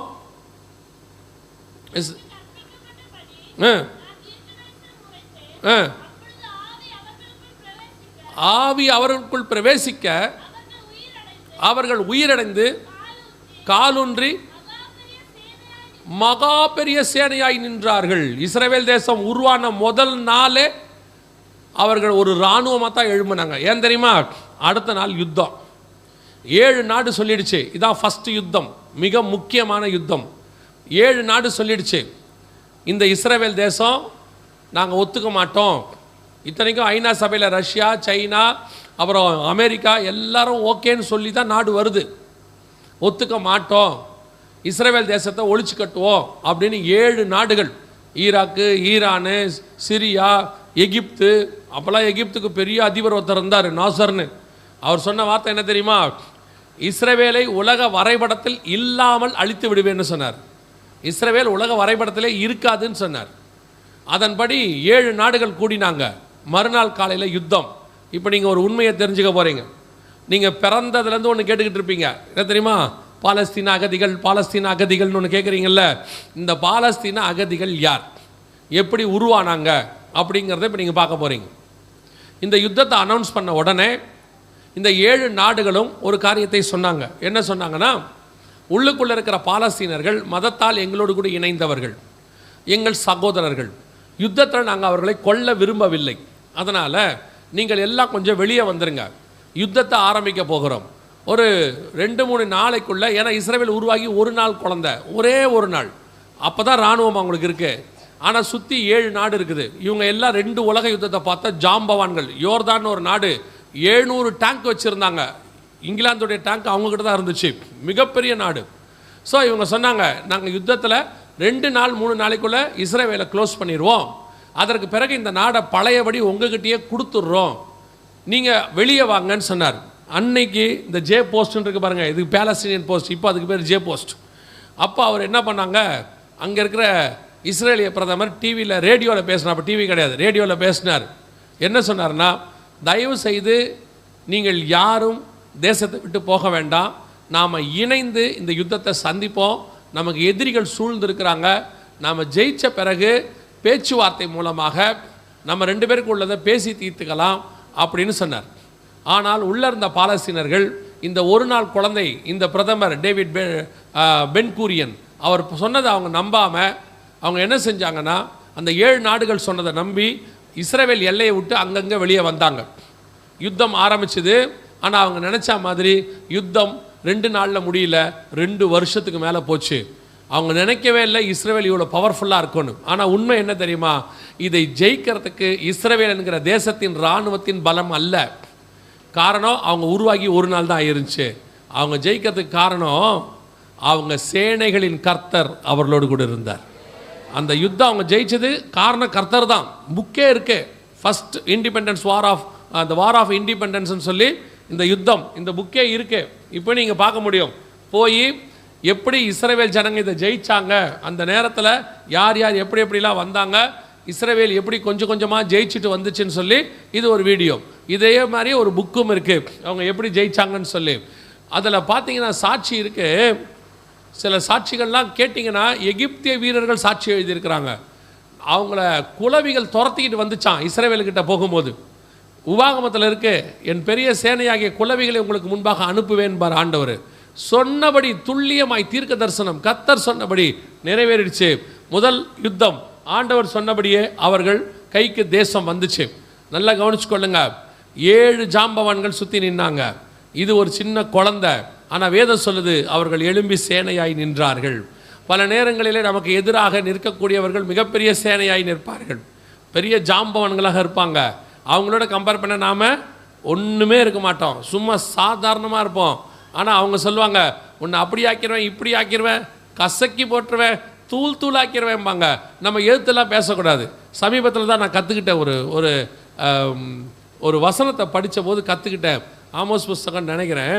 அதில் ஆண்டவர் ஒரு காரியம் சொல்கிறாரு, பல நேரத்தில் நீ என்ன செய்ய, அமைதியாக இருங்கிறார். அதாவது ஒளிமுக வாசலில் நீ என்ன செய்யணுமா, அமைதியாக இருக்க வேண்டும் அப்படிங்கிறார். அந்த வசனம் ரொம்ப நல்லா இருந்துச்சு. நான் உங்கள் லைஃப்பில் நீங்களும் அதை என்ன செய்யலைன்னா அதை யூஸ் பண்ணிக்கலாம். பல நேரங்களில் பாருங்களேன், ஆமோஸ் புஸ்தகம் 5ஆம் அதிகாரம், ஆமோஸ் புஸ்தகம் 5ஆம் அதிகாரம் 12-13 வாசிங்க பார்ப்போம். உங்கள் மீறுதல்கள் மிகுதி என்றும் உங்கள் பாவங்கள் பலத்ததென்றும் அறிவேன். நல்லா கவனிங்க, நீதிமானை ஒடுக்கி பரிதானம் வாங்கி, அதாவது நீதிமானை ரொம்ப நெருக்கி லஞ்சம் வாங்கி, பரிதானம்னா லஞ்சம், நீதிமானை ஒடுக்கி லஞ்சம் வாங்கி, ஒளிமுக வாசல்னா கோர்ட், நம்ம கோர்ட்டுன்னு சொல்கிறோம்ல இங்கே நீதிமன்றம், அதுக்கு தான் பைபிள் பேர் வந்து ஒளிமுக வாசல். கோர்ட்டில் வாசிங்க, ஏழைகளின் நியாயத்தை புரட்டுகிறீ. அப்படியே இன்னைக்கு இருக்கிறது இருக்கும். இன்னைக்கு போனீங்கன்னா பல இடங்களில் ஏழைகளுக்கு நீதி கிடைக்காது, காசு இருக்கிறவனுக்கு தான் நீதி. வண்டியில் ஒருத்தன் அடிச்சு போட்டு போயிடுறான், அடி வாங்கினவனுக்கு ஒன்றும் இல்லை, அடிச்சு போட்டவன் காசை கொடுத்துட்டு தப்பிச்சுட்டு போயிடுறான். இந்த மாதிரி எல்லாத்துலேயும் இருக்குது. அதான் ஆண்டவர் சொல்கிறாரு, நீதிமானை ஒடுக்கி அங்கே பரிதானம் வாங்கி லஞ்சம் வாங்கி ஒளிமுக வாசலில் நீதியை என்ன செய்கிறாங்களா, ஏழைகளின் நியாயத்தை புரட்டுகிறார்கள். அப்போ நம்ம என்ன செய்யணுமா? அடுத்த வசனம், ஆகையால் புத்திமான் அந்த காலத்திலே மௌனமாக இருக்க வேண்டும். நம்ம இருக்க மாட்டோம் பாருங்க. நம்ம எப்படிப்பட்ட ஆள் தெரியுமா? நீதிக்கு போராடுகிறவர்கள் இல்லையா? நாம் என்ன செய்வோம்? நீதிக்கு போராடி புரட்சி செய்து ஆண்டவர் சொல்கிறார் சும்மா இருங்கிறார். பயங்கரமாக கொடுமை உச்சத்துக்கு போகுது, அமைதியாக இரு, ஜோ பண்ணிட்டே இரு. ஏன்? அடுத்த வசனம் சொல்லுது, வாசிங்க.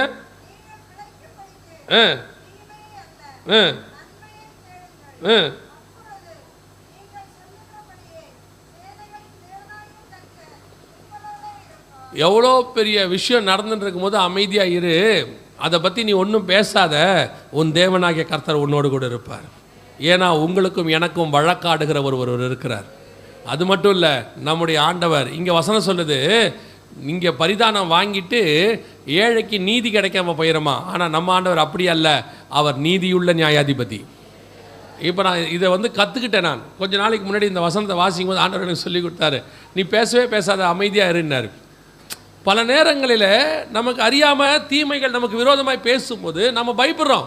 ஐயோ, நான் உண்மையில் ஃபஸ்ட்டு டைம் பயந்துட்டேன். என்னடா இவங்க இப்படி சொல்லிட்டாங்க, அப்புறம் மீட்டிங்க்கு என்ன செய்வாங்க, நிறைய பேர் மீட்டிங் இவ்வளோ கேட்குறேன்னு சொல்லுவாங்களோ, மீட்டிங் கூப்பிட மாட்டாங்களோன்னு. ஆண்டவர் சொல்கிறாரு, அந்த நேரத்தில் நீதிமான் எப்படி இருப்பானா? ஆகையால் புத்திமான் அந்த காலத்தில் மௌனமாக இருக்க வேண்டும், கர்த்தர் அவனோடு கூட இருப்பார். பல நேரங்களில் உங்களுக்கு விரோதமான காரியங்கள் எழும்பும் போது அமைதியாக இருங்க. உலகம் சொல்லும், நீங்கள் ஏதாவது சொல்லுங்கள், ஒரு வீடியோ போடுங்க. ஒரு பிரச்சனை வந்தபோது ஒருத்தர் சொன்னார் என்னை பார்த்து, இதெல்லாம் கிளியர் பண்ணி, ஏன்னா எங்கிட்ட எல்லா ப்ரூஃபும் இருக்குது, ஏற்கனவே மெசேஜே ப்ரூஃபோடு கொடுக்குறோம், பிரச்சனைன்னு வந்தால் ப்ரூஃப் இருக்காதா நம்மக்கிட்ட, எல்லா ப்ரூஃபும் இருந்துச்சா. அப்போ என் கூட இருந்தவர் சொன்னார், இவ்வளோ ப்ரூஃப் வச்சுருக்கீங்க பிரதர், ஒரு வீடியோ போடுங்க, அப்போ தானே ஜனங்களுக்கு தெரியும்னாரு. நானும் முடிவு எடுத்துட்டேன், சரி வீடியோ போட்டுருவோம் அப்படின்னு சொல்லி கரெக்டாக அந்த நேரம் நைட்டு முடிவெடுக்கிறேன், காலையில் வீடியோ போடலான்னு. ஆண்டவர் சொல்கிறார், இப்போ உனக்காக நீ வழக்காடுறியா, நான் வழக்காடட்டுமா, நீ பேசுகிறியா, நான் பேசட்டுமா, எல்லாத்தையும் மூட்டை கட்ட வச்சுட்டு நான் பண்ணி ஜெபிக்க போயிட்டேன். உங்களுக்கு நான் சொல்லுவேன், எந்த மீடியாவில் என்னை கீழே இறக்கணும்னு நினச்சாங்களோ அடுத்த உயர்வு அதே மீடியா வழியாக தான் கர்த்தர் மேலே கொண்டு வந்தார். எங்கே உங்கள் தலை தாழ்த்தப்பட்டதோ அங்கேயே உங்கள் தலை உயர்த்தப்படும். கர்த்தர் சொன்ன வாக்கு தத்தங்களில் ஒன்று கூட வீணாய் போகாது. நீங்கள் மட்டும் அமைதியாக இருந்தால் போதும், மௌனமாக இருந்தால் போதும். பேசுகிறவன் பேசுவான், பேசிக்கிட்டே போட்டோம், அவன் சொல்லுவான், சொல்லிக்கிட்டே போட்டோம். கர்த்தர் அவனுக்கு வாய் இருக்குது, கத்திக்கிட்டே போட்டோம். நீங்கள் அமைதியாக இருங்க, கர்த்தர் உயர்த்த வல்லமை உள்ளவராய். இவங்களால ஒரு பலனும் கிடையாது இஸ்ரவேல் ஜனங்களுக்கு. ஒரே ஒரு நாள் குழந்தை, ஆனால் கர்த்தர் யுத்தம் செய்தார். அதே தேவன் இன்னும் நம்மோடு கூட இருக்கிறார். அல்லேலூயா. முதல் யுத்தம் முடிஞ்சிச்சு, தேசம் அவங்க கைக்கு வந்துச்சு, அவங்கள விரட்டுவோம். இப்போ என்ன நடந்துச்சுன்னா, யுத்தம் முடிஞ்ச உடனே இஸ்ரேலிய பிரதமர் என்ன சொன்னார், ஆபத்தில் நம்ம கூட நிற்காமல் இவங்க எல்லாம் எங்கே போயிட்டாங்க, விட்டுட்டு வெளியே போயிட்டாங்க பாலஸ்தீனர்கள். எல்லா பவுண்ட்ரி, எல்லா எல்லைகளையும் மூடுங்க, வெளியே போன யாரும் உள்ளே வரக்கூடாது, நாம் தனியாக நின்று ஜெயிச்சிருக்கிறோம், இது நம்ம தேசம், நம்மளை ஆபத்தில் விட்டுட்டு போயிட்டாங்கன்னு சொன்ன உடனே எல்லா எல்லைகளும் மூடப்பட்டது. அப்படி வெளியே போனாங்க பார்த்தீங்களா, அவர்களுக்கு பேர் தான் பாலஸ்தீன அகதிகள். அவங்க அன்றைக்கி ஆபத்தில் விட்டுட்டு போனாங்க. இந்த வெளியே வர சொன்ன 7 நாடுகள் இருக்குல்ல, அவங்களுக்கு எதுவுமே செய்யலை. அவங்களும் அவங்கள அகதியாகவே வச்சுக்கிட்டாங்க 70 வருஷமாக. காரணம் என்னென்னா, அவங்க அகதியாக இருந்தாங்கன்னா இவங்க கூட சண்டை போடுறதுக்கு யூஸ்ஃபுல்லாக இருக்கும், இஸ்ரவேலுக்கு தொல்லை கொடுத்துக்கிட்டே இருக்கலாம். அதனால தான் அதை செஞ்சாங்க. இன்னை வரைக்கும் பாலஸ்தீன அகதிகள்னு ஒருத்தர் இருக்கிறாங்கன்னா அதான் காரணம். இப்போ இன்னும் பெரிய ஆச்சரியம் என்ன தெரியுமா, இப்போ வெளியே போய் அவங்க ஒரு இடத்துல இருக்கிறாங்கல்ல, வனாந்தரத்தில் வெளியே இருக்கிறாங்கல்ல, அது இஸ்ரவேலுடைய இடம். அதான் ரொம்ப முக்கியம். இப்போ அவங்க ரூம்குள்ளே இருந்தவங்க வெராண்டாவுக்கு போயிட்டாங்க, கார் பார்க்கிங்க்கு. கார் பார்க்கிங்கு யாருது தான், இஸ்ரவேலு தான். அவங்க இப்போ என்ன சொல்லிட்டாங்க, ஒரு கடைசி 10 வருஷமா இந்த ஏரியா எங்களுது, நாங்கள் இதை எடுத்துக்க போகிறோம் அப்படின்னு சொல்லி ஐநா சபையில் போய் சொன்னாங்க. அதுக்கு தான் ஐநா சபையில் இஸ்ரேல் சொல்லுது, அந்த இடமும் எந்து. அவங்க வெளியே போனாங்க, நான் அங்கிருந்து அவங்கள விரட்டி இருக்க முடியும், சரி இருந்துட்டு போட்டோமேன்னு விட்டா, இன்னொரு பெரிய விஷயம், அங்கே இருக்கிறவர்களுக்கு வேலை இஸ்ரேல் தேசம் தான் கொடுக்குறது, தண்ணி கரண்ட் எல்லாம் இஸ்ரேல் தான் கொடுக்குது, ஆனால் தொல்லை மட்டும் அவங்க கொடுத்துக்கிட்டே இருப்பாங்க. இது நடந்த சம்பவம்.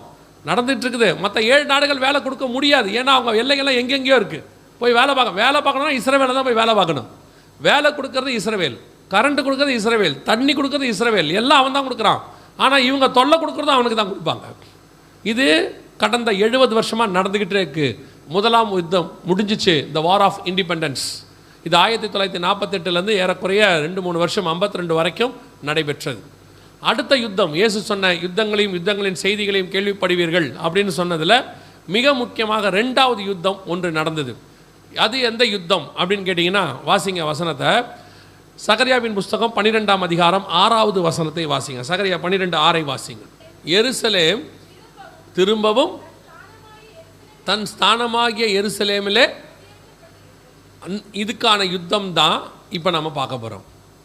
எருசலேம் அப்படின்னா என்ன அப்படின்னா, அது இஸ்ரவேலின் நித்திய தலைநகரம். இப்போ நீங்கள் எருசலேமை பற்றியும் நிறைய கேட்டுக்கிட்டே இருப்பீங்க. இப்போ ஹமாஸ்காரங்க என்ன சொல்கிறாங்கன்னா, எருசலேமை 2ஆக பிரிங்க, பாதி எங்களுக்கு கொடுங்க, பாதி இஸ்ரவேலுக்கு கொடுங்க, ஓல்டு சிட்டி பழைய நகரத்தை எங்கிட்ட கொடுங்க, புது நகரத்தை அவங்கக்கிட்ட கொடுத்துருங்க, இப்படியெல்லாம் பேசிகிட்டு இருக்கிறாங்க. உண்மையிலே இந்த எருசலேமை பற்றின பின்புலம் உங்களுக்கு தெரியணும். எருசலேம் என்றால் என்ன, எங்கே இருக்குது, அது யாருக்கு சொந்தம் அப்படின்னு தான் இந்த 2வது யுத்தத்தில் பார்க்க போகிறோம். வாசிங்க. முதல்ல பைபிளில் எருசலேமை பற்றி எங்கே இருக்குது? ஆதியாகமத்தின் புஸ்தகம் 14ஆம் அதிகாரம் 18வது வசனத்தை வாசிங்க. அன்றியும் உன்னதமான தேவனுடைய ஆசாரியனாக இருந்த என்ன ராஜா? சாலேமின் ராஜாவாகிய மெல்கிசேதேக். அந்த சாலேமின் ராஜான் இருக்குல்ல, அந்த சாலேம் தான் எருசலேம். சாலேம் அப்படின்னா சமாதானம், எருசலேம் அப்படின்னு சொன்னால் சமாதானத்தின் நகரம் அப்படின்னு அர்த்தம். ஷாலோம்னா சமாதானம், எருசலாம் அப்படின்னு சொன்னால் சமாதானத்தின் நகரம் அப்படின்னு அர்த்தம். அந்த நகரத்தின் ராஜா, அது ஒரு ஆவிக்குரியதான விதம். அவர் ஆபிரகாமோடு என்ன பண்ணிட்டார்? உடன்படிக்கை பண்ணிட்டார். உடன்படிக்கை பண்ணி ஆபிரகாம் கூட சேர்ந்துட்டார். சரி, இதெல்லாம் ஆவிக்குரிய விதங்க. எருசலேமை ஆபிரகாமுக்கிட்ட ஆண்டவர் கொடுத்தாருன்னு நேரடியாக இருக்கா பைபிளில் அப்படின்னு கேட்டிங்கன்னா, வாசிங்க. ஆதியாகமத்தின் புஸ்தகம் 15ஆம் அதிகாரம் கடைசி வசனம் வாசிங்க.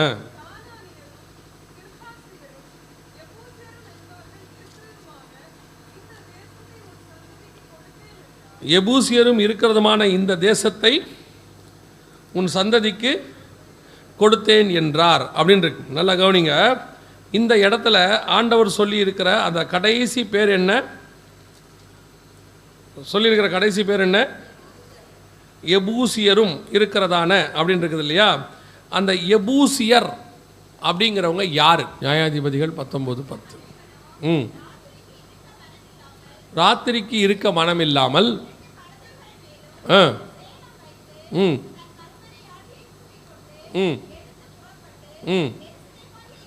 எருசலேமாகிய எபூசுக்கு நேராக. அப்போ எருசலேம் என்பதுக்கு இன்னொரு பேர் என்னது? எபூசு. அதுதான் ஆபிரகாமுக்கிட்ட ஆதியாகமம் 15 கர்த்தர் சொன்னார், எபூசியரும் இருக்கிற இந்த தேசத்தை நான் உனக்கு தந்தேன். அங்கவே ஆபிரகாமுக்கிட்ட சொல்லிட்டாரு, எருசலேம் உனக்கு நான் தந்துட்டேன் அப்படின்ட்டார். இப்போ இவங்க ஒத்துக்க மாட்டாங்க. அதெல்லாம் கிடையாது, நாங்கள் ஒத்துக்க மாட்டோம், அதெல்லாம் அந்த காலத்தில் உள்ளது, அரசியல் ரீதியாக சொல்லுங்கள் அப்படின்னா, தாவீது எருசலேமை தலைநகராக வைத்து தான் அரசாண்டார் 40 வருஷம். பாலிடிக்ஸ். அதுக்கப்புறம் 40 வருஷம் சாலமோன் அரசாண்டார். அதுக்கப்புறம் ரெகபயாம். எல்லாமே எருசலேமை தலைநகராக வச்சு தான் அரசாண்டாங்க. 2ஆக பிரிக்கப்பட்டது தேசம். அப்புறம் இஸ்ரவேல், யூதேயா என்று சொல்லி, அதுக்கு யூதேயாவுக்கு எருசலேம் தலைநகராகவும் இஸ்ரவேலுக்கு சமாரியா தலைநகராகவும் இருந்துச்சு. ஸோ எருசலேம் அவர்களுக்கு ஏறக்குறைய குறைஞ்சபட்சம் 120 வருஷத்துக்கு மேலே இருந்திருக்கு தலைநகராக மட்டும். ஆனால் அதுக்கு முன்னாடி ஆபிரகாம் காலத்திலேருந்து இருந்திருக்கு. அப்படிப்பட்டதான எருசலேம் அவர்கள் கையை விட்டு போயிடுச்சு. அதை கர்த்தர் கொடுத்து விட்டார். என்ன காரணம் அப்படின்னு சொன்னீங்கன்னா, அதுக்கு ஒரு ரீசன் இருக்குது. வாசிங்க. மீகாவின் புஸ்தகம் 3ஆம் அதிகாரம் 12வது வசனத்தை வாசிங்க. மீகா 3:12.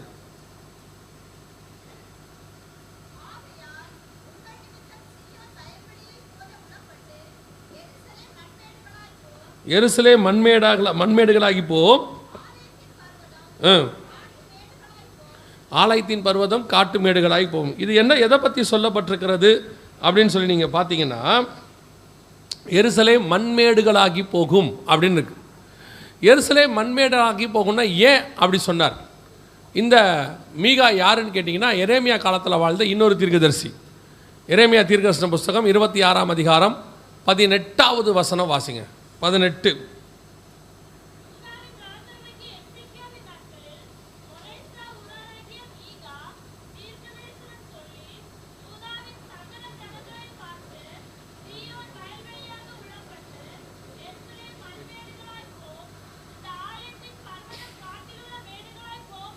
இதே தீர்க்க தரிசனம் தான் அங்கேயும் உரைக்கப்பட்டிருக்கு. அதாவது எரேமியா காலத்தில் வாழ்ந்த ஒரு தீர்க்கதரிசி தான் யாருன்னு கேட்டிங்கன்னு சொன்னால் மீகா. ஏன் எருசலேம் மண்மேடுகளாகி போகும்? அதான் ரொம்ப முக்கியம். எரேமியா புஸ்தகத்தில் அப்புறம் போய் வாசித்து பாருங்கள். முழுக்க முழுக்க கர்த்தருக்கு விரோதமான காரியங்களை அவர்கள் செய்தார்கள் அப்படின்னு இருக்கு. இதான் அன்னைக்கு உள்ள எருசலேமினுடைய நிலைமை. மண்மேடுகளாகி போகும். கிபி 1900 வரைக்கும், மன்னிக்கணும், கிபி தான் 1900, இப்போத்துலேருந்து ஒரு 115-20 வருஷத்துக்கு முன்னாடி எருசலேம் பார்த்தீங்கன்னா முழுக்க பாலைவனம். அந்த இஸ்ரவேலே பாலைவனம். 70-80% எருசலேமில் ஒரு மரம் கூட கிடையாதாம். அந்த எரேமியா புஸ்தகத்தில் சொல்லப்பட்டபடி மலைகள் மொட்டையடிக்கப்பட்டிருந்தது. இப்போ தான் எருசலேம் சிட்டி. அதுக்கு முன்னாடி எருசலேம் சிட்டி கிடையாது. முழுக்க முழுக்க மொட்டையடிக்கப்பட்டு முழுவதுமாக போயிடுச்சு. அப்போ நல்லா கவனிச்சுக்கொள்ளுங்க, எருசலேம் ஏன் அப்படி ஆச்சுன்னு கேட்டிங்கன்னு சொன்னால், கர்த்தருக்கு விரோதமான காரியங்கள் அத்தனையும் அங்கே நடந்திருக்கு. என்ன ஒரு பெரிய ஆச்சரியம்னா, எருசலேமுக்காக கர்த்தர் வைராக்கியம் பாராட்டுறாருன்னு இருக்கு. எருசலேம் மகாராஜாவின் நகரம் இருக்கு, வடபுறத்தில் உள்ள மகாராஜாவின் நகரம்னு இருக்கு. அப்படிப்பட்ட நகரம் தப்பு செய்யும் போது கர்த்தர் கைவிடுகிறார். நியாய தீர்ப்பு எப்பவுமே தன்னுடைய பிள்ளைகளிடத்திலிருந்து கர்த்தர் தொடங்குகிறார். வேதம் சொல்லுது எசேக்கியேல்ல, நியாய தீர்ப்பு தேவனுடைய ஆலயத்தில் மூப்பரிடத்திலிருந்து தொடங்கும்னு இருக்கு. அப்படித்தான் எருசலேமுக்கே இதான் நிலைமை. பல நேரங்களில் கர்த்தர் ஏன் நம்மை மண்மேடாக்குவதற்கு அனுமதி கொடுக்கிறார்? ஆண்டவர் ஆசீர்வதிக்கும் போது ஆசீர்வாதம் இருக்கு. அந்த ஆசீர்வாதம் வந்த பிறகு நம்ம ஆண்டவரை விட்டு தூரம் போகிறோம், கர்த்தருக்கு பிரியமில்லாத காரியங்களை செய்கிறோம். நமக்கு என்ன, நாங்கள் என்ன விக்கிரகம் வச்சு வணங்குறோமா? எருசலேம் இஸ்ரவேல் வம்சத்தார் செய்கிற மாதிரி செய்கிறோமா? இல்லை, நீங்கள் செய்யல. ஆனால் வீட்டில் டிவி வழியாக விக்கிரகத்தை கூட்டிகிட்டு வரீங்க. கர்த்தருக்கு அருவருப்பான பாட்டு, கர்த்தருக்கு அருவருப்பான சீரியல், கர்த்தருக்கு அருவருப்பான காரியம் அப்படியே வருது வீட்டுக்குள்ளே, எல்லா வகையிலும் ஓடுது. நீங்கள் நினச்சிக்கிட்டு இருக்கிறீங்க நாங்கள் வீட்டில் விக்கிரகத்தை வச்சு வழிபடலை. நீங்கள் வழிபடலை, ஆனால் நீங்கள் பார்க்குற சீரியலில் வழிபடுறாங்க. நீங்கள் செய்கிற ஒவ்வொரு காரியத்திலும் இருக்குது. பல நேரங்களில் ஃபோனில் என்ன பார்க்குறோம், வீட்டுக்குள்ளே உட்காந்து டிவியில் என்ன பார்க்குறோம், எல்லாம் கர்த்தர் பார்த்துட்டு இருக்கிறார். இவ்வளோ இருந்து ஏன் என் வீட்டில் ஆசீர்வாதம் இல்லை? எதை தொட்டாலும் மண்ணா போகுது. சிலர் சொல்லுவாங்க, போதகர்களுக்கே, அதாவது பாஸ்டருக்கே வருத்தமாக இருக்கும். இவ்வளோ சர்ச்சுக்கு கரெக்டாக வந்து போகிறாங்க, அவங்க அவ்வளோ தசமாக காணிக்கலாம் கொடுக்குறாங்க, கரெக்டாக இருக்கிறாங்க, ஆனால் ஏன் இவங்க வாழ்க்கையில் இவ்வளோ பிரச்சனை அப்படின்னு பார்த்தீங்கன்னா, சர்ச்சில் ஒழுங்காக இருக்கிறாங்க, வீட்டுக்குள்ளே எப்படி இருக்கிறாங்க, கர்த்தருக்கு முன்பாக எப்படி நிற்கிறாங்க, அதாங்க கேள்வி. அவருக்கு முன்பாக சகலமும் நிர்வாணமாக இருக்கிறது. இங்கே சர்ச்சில் நம்ம வேஷம் போட்டுருவோம், ஆனால் வீட்டுக்குள்ளே போனால் நான் எப்பவும் சொல்லுவேன், உண்மை உள்ள மனுஷன் பரிபூர்ண ஆசீர்வாதங்களை பெறுவார். உடனே எல்லாரும் சொல்லுவாங்க, யோபு பாதிக்கப்பட்டார். அது ஒரு தடவை, ஒரு நாள், ஒரே நாளில் எல்லாம் போச்சு. ஆனால் 2 மடங்கு கர்த்தர் திருப்பி கொடுத்துட்டார். கர்த்தர் ஆசீர்வதிக்காமல் இருக்கவே மாட்டார். சில நேரம் தூக்கி ஆண்டவர் மேலே பழிய போடுறது. நான் சொல்லுவேன், என்னுடைய அனுபவத்தில் நான் இயேசுவை ஏற்றுக்கொண்டு ஒரு 32-33 வருஷம் ஆகுது. இந்த அனுபவத்தில் எனக்கு இருந்த குட்டி அனுபவம் தான் 33 வருஷம் தான். ஏன்னா இங்கே இருக்கிற ஊழியக்காரங்களாம் பெருத்த அனுபவம் உள்ளவங்க. அதை வச்சுட்டு நான் சொல்கிறேன், கர்த்தர் நமக்கு நல்லவராகவே இருக்கிறார். நாம் எங்கே தவறுறோமோ அங்கே தான் நமக்கு பிரச்சனை வருது, அங்கே தான் நமக்கு தேவையில்லாத சோதனைகள் வருது, எல்லாத்தையும் நம்ம சந்திக்கிறோம். கர்த்தர் எப்பொழுதும் நமக்கு என்ன செய்கிறார்னா நல்லவராகவே இருக்கிறார். அதான் வேதம் சொல்லுது. கவனிங்க, வேதம் சொன்னபடி எருசலேம் மண்மேடாக்கி போயிடுச்சு, கர்த்தர் கைவிட்டார். எருசலேமுக்கே இதான் நிலைமைன்னா மற்றவங்களை யோசிச்சு பாருங்கள், மற்ற நகரத்தை யோசிச்சு பாருங்கள். இன்றைக்கி பல நகரங்கள் ஏன் கர்த்தரை விட்டு தூரம் போன நகரங்கள் ஏன் இப்படி ஆச்சுன்னா இதான் காரணம். சிலருக்கு தெரியாது. ஏங்க அந்த இப்போ நான் இந்தோனேஷியாவெல்லாம் சொல்லுவாங்க, இந்தோனேஷியாவில் ஏங்க இவ்வளோ பிரச்சனைன்னு. உள்ளே போனால் தான் தெரியும் இந்தோனேஷியாவுக்குள்ள என்ன ப்ராப்ளம்னு. சுனாமி வந்துக்கிட்டே இருக்குது, பாவம் இந்தோனேஷியா. நம்ம யாரும் இங்கே பாவம் இல்லைன்னு சொல்லலை, ஆனால் மனம் திரும்புகிறதுக்கு ஏதுவான அல்லது கர்த்தரை அருவருக்கிற காரியங்கள் உள்ளே இருக்கும். இல்லைன்னா அந்த பிரச்சனை வராது, எப்பவுமே வராது. இயற்கை ஏன் அப்படி அகைன்ஸ்டாக மாறுதுன்னா அதான் காரணம். அதுக்கேற்ற மாதிரி உலக பிரகாரமாகவே அவங்க தேவனை விட்டு தூரம் போய் பல காரியங்கள் செய்வாங்க, அதுவும் காரணமாக இருக்கும். ஒரு உதாரணத்துக்கு நான் அதை சொல்கிறேன், நல்லா கவனிச்சுக்கொள்ளுங்க. எருசலேம் மண்மேடாகி போயிடுச்சு. கர்த்தர் சொன்னபடி கைவிட்டாச்சு. இப்போது ஆண்டவர் திருப்பி சொல்கிறாரு, அந்த நம்ம வாசித்த வசனம் சகரியா 12:6 என்ன சொல்கிறாரு? எருசலேம் மீண்டும் குடியேற்றப்படும். எருசலேம் தன் ஸ்தானமாகிய எருசலேமிலே குடியேற்றப்படும். கர்த்தர் சொன்னபடி தீர்க்க தரிசனம் துல்லியமாய் நிறைவேறுச்சு. நல்லா கவனிங்க, இது எருசலேம் குடியேற்றப்பட்டதுக்கான தீர்க்க தரிசனம் நிறைவேறதுக்கான ஆதாரம். நைட்டில் ஏன் லைட் போட்டிருக்கிறாங்கன்னா அங்கே நைட்டில் குடியேறிட்டாங்கன்னு அர்த்தம். குடியேறியாச்சு கர்த்தர் சொன்னபடி. இது 1967 இதான் 2வது யுத்தம். 1967 அவர்கள் எருசலேமை சுதந்திரிப்பதற்கு போன மிச்சம் இருக்கிற இராணுவ வீரர்கள் இவங்கெல்லாம் சேர்ந்து தான் எருசலேமை சுதந்திரிச்சாங்க. 6 நாள் யுத்தம், யாம் கியூபர் வார் அப்படின்னு பேர். இப்போ நீங்கள் பார்க்குற இந்த யுத்தம் தான் 2வது மிக முக்கியமான யுத்தம், தலைநகரத்திற்கான யுத்தம், எருசலேம் அதற்கான யுத்தம். இவங்க போய் 6 நாளில் அந்த யுத்தத்தை பிடிச்சாங்க. யுத்தத்தில் 6 நாளில் இதை பிடிச்சாங்க. கர்த்தர் சொன்னபடி சகரியா 12:6 100% இவங்க உள்ளே நுழையிறாங்க. பாருங்கள், கிட்டத்தட்ட 1900 வருஷம் கழித்து உள்ளே நுழையிறாங்க. கிபி 70 விரட்டப்பட்டாங்க, 1967 உள்ளே போகிறாங்க. 1900 வருஷம் கழித்து உள்ளே நுழையிறாங்க. கர்த்தர் சொன்னபடி துல்லியமாய் தீர்க்க தரிசனம் நிறைவேறி விட்டது. மீண்டும் எருசலேம் கர்த்தருடைய வசனத்தின்படி குடியேற்றப்பட்டு விட்டது. ஆண்டவர் சொல்ல, இதுதான் எருசலேமினுடைய மிக முக்கியமான இடம், குடியேற்றப்பட்டு விட்டது. நல்லா கவனிங்க, இதில் ஒரு பெரிய ஆச்சரியம் என்னென்னா, நல்லா இருக்கிற பட்டணத்தை மண்மேடாக்கவும் அவரால் முடியும், மண்மேடாக இருக்கிற பட்டணத்தை மீண்டும் குடியேற்றவும் அவரால் முடியும். அல்லேலூயா. அவரால் காயப்படுத்தவும் முடியும், காயத்துக்கு கட்டுப்போடவும் முடியும். இல்லாதவைகளிலிருந்து உருவாக்குகிற தேவன்.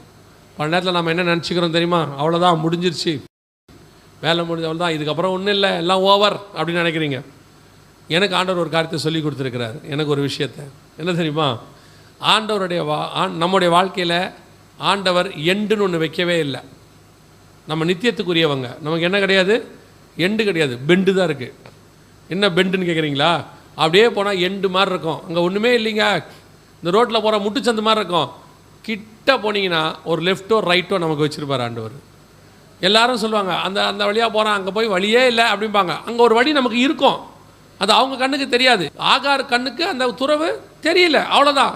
ஒரு நாள் கண்ணை திறந்தார், துறவு தெரிஞ்சிச்சு. துறவை உண்டாக்கலை, துறவு இருந்துச்சு. கண்ணை திறந்தார், துறவு தெரிஞ்சிச்சு. அதே மாதிரி தான் பல நேரத்தில் மண்மேடாயிருச்சு, முடிஞ்சிருச்சு, ஓவர், இதுக்கு மேலே ஒன்றும் இல்லை. பொதுவாக நான் சொல்லுவேன், சில நேரங்களில் டாக்டர்ஸ் கைவிட்டுருவாங்க, அவ்வளோதான் சொல்லிடுவாங்க. ஆனால் கர்த்தர் திருப்பி எழுப்பி கொண்டு வந்து நிறுத்துவதற்கு வல்லமை உள்ளவராக இருக்கிறார். அல்லேலூயா. அதுவும் ஆண்டவர்கிட்ட ஒரு பெரிய விஷயம் என்ன தெரியுமா? அந்த டாக்டர் சொல்கிற வரைக்கும் வெயிட் பண்ணுவார். லாசர் வியாதிப்பட்டிருந்த போது இவர் வெயிட் பண்ணுறார் 2 நாள் எக்ஸ்ட்ராவா. ஏன் இன்னும் 2 நாள் வெயிட் பண்ணுறோம்? இல்லை, அவன் சாவட்டும்ன்றார். லாசர் என்ன ஆகட்டும்? சாவட்டும், போகலாம், சாகிற வரைக்கும் வெயிட் பண்ணுவோம் அப்படிங்கிறார் அவர். அப்புறம் அங்கே போனால் லாசர் செத்து போயாச்சு. இப்போ எல்லாரும் செத்துட்டாரு, 4 நாள் ஆயிடுச்சு, நாரி போச்சுன்னு சொன்னா தான் உயிரோட இவர் எழுப்புவார். அப்படி எழுப்புனாதான் ஒரு கூட்டம் விசுவாசிக்கும். அல்லேலூயா.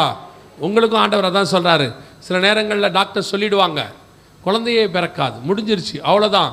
அதுவும் இப்போ ஒரு புதுசாக ஒன்று சொல்கிறாங்க, குழந்தை இல்லாதவர்களுக்கு. அது ஒரு பெரிய ஆச்சரியம் பாருங்கள். இந்தியா அதிகமாக மக்கள் தொகை உள்ள நாடு.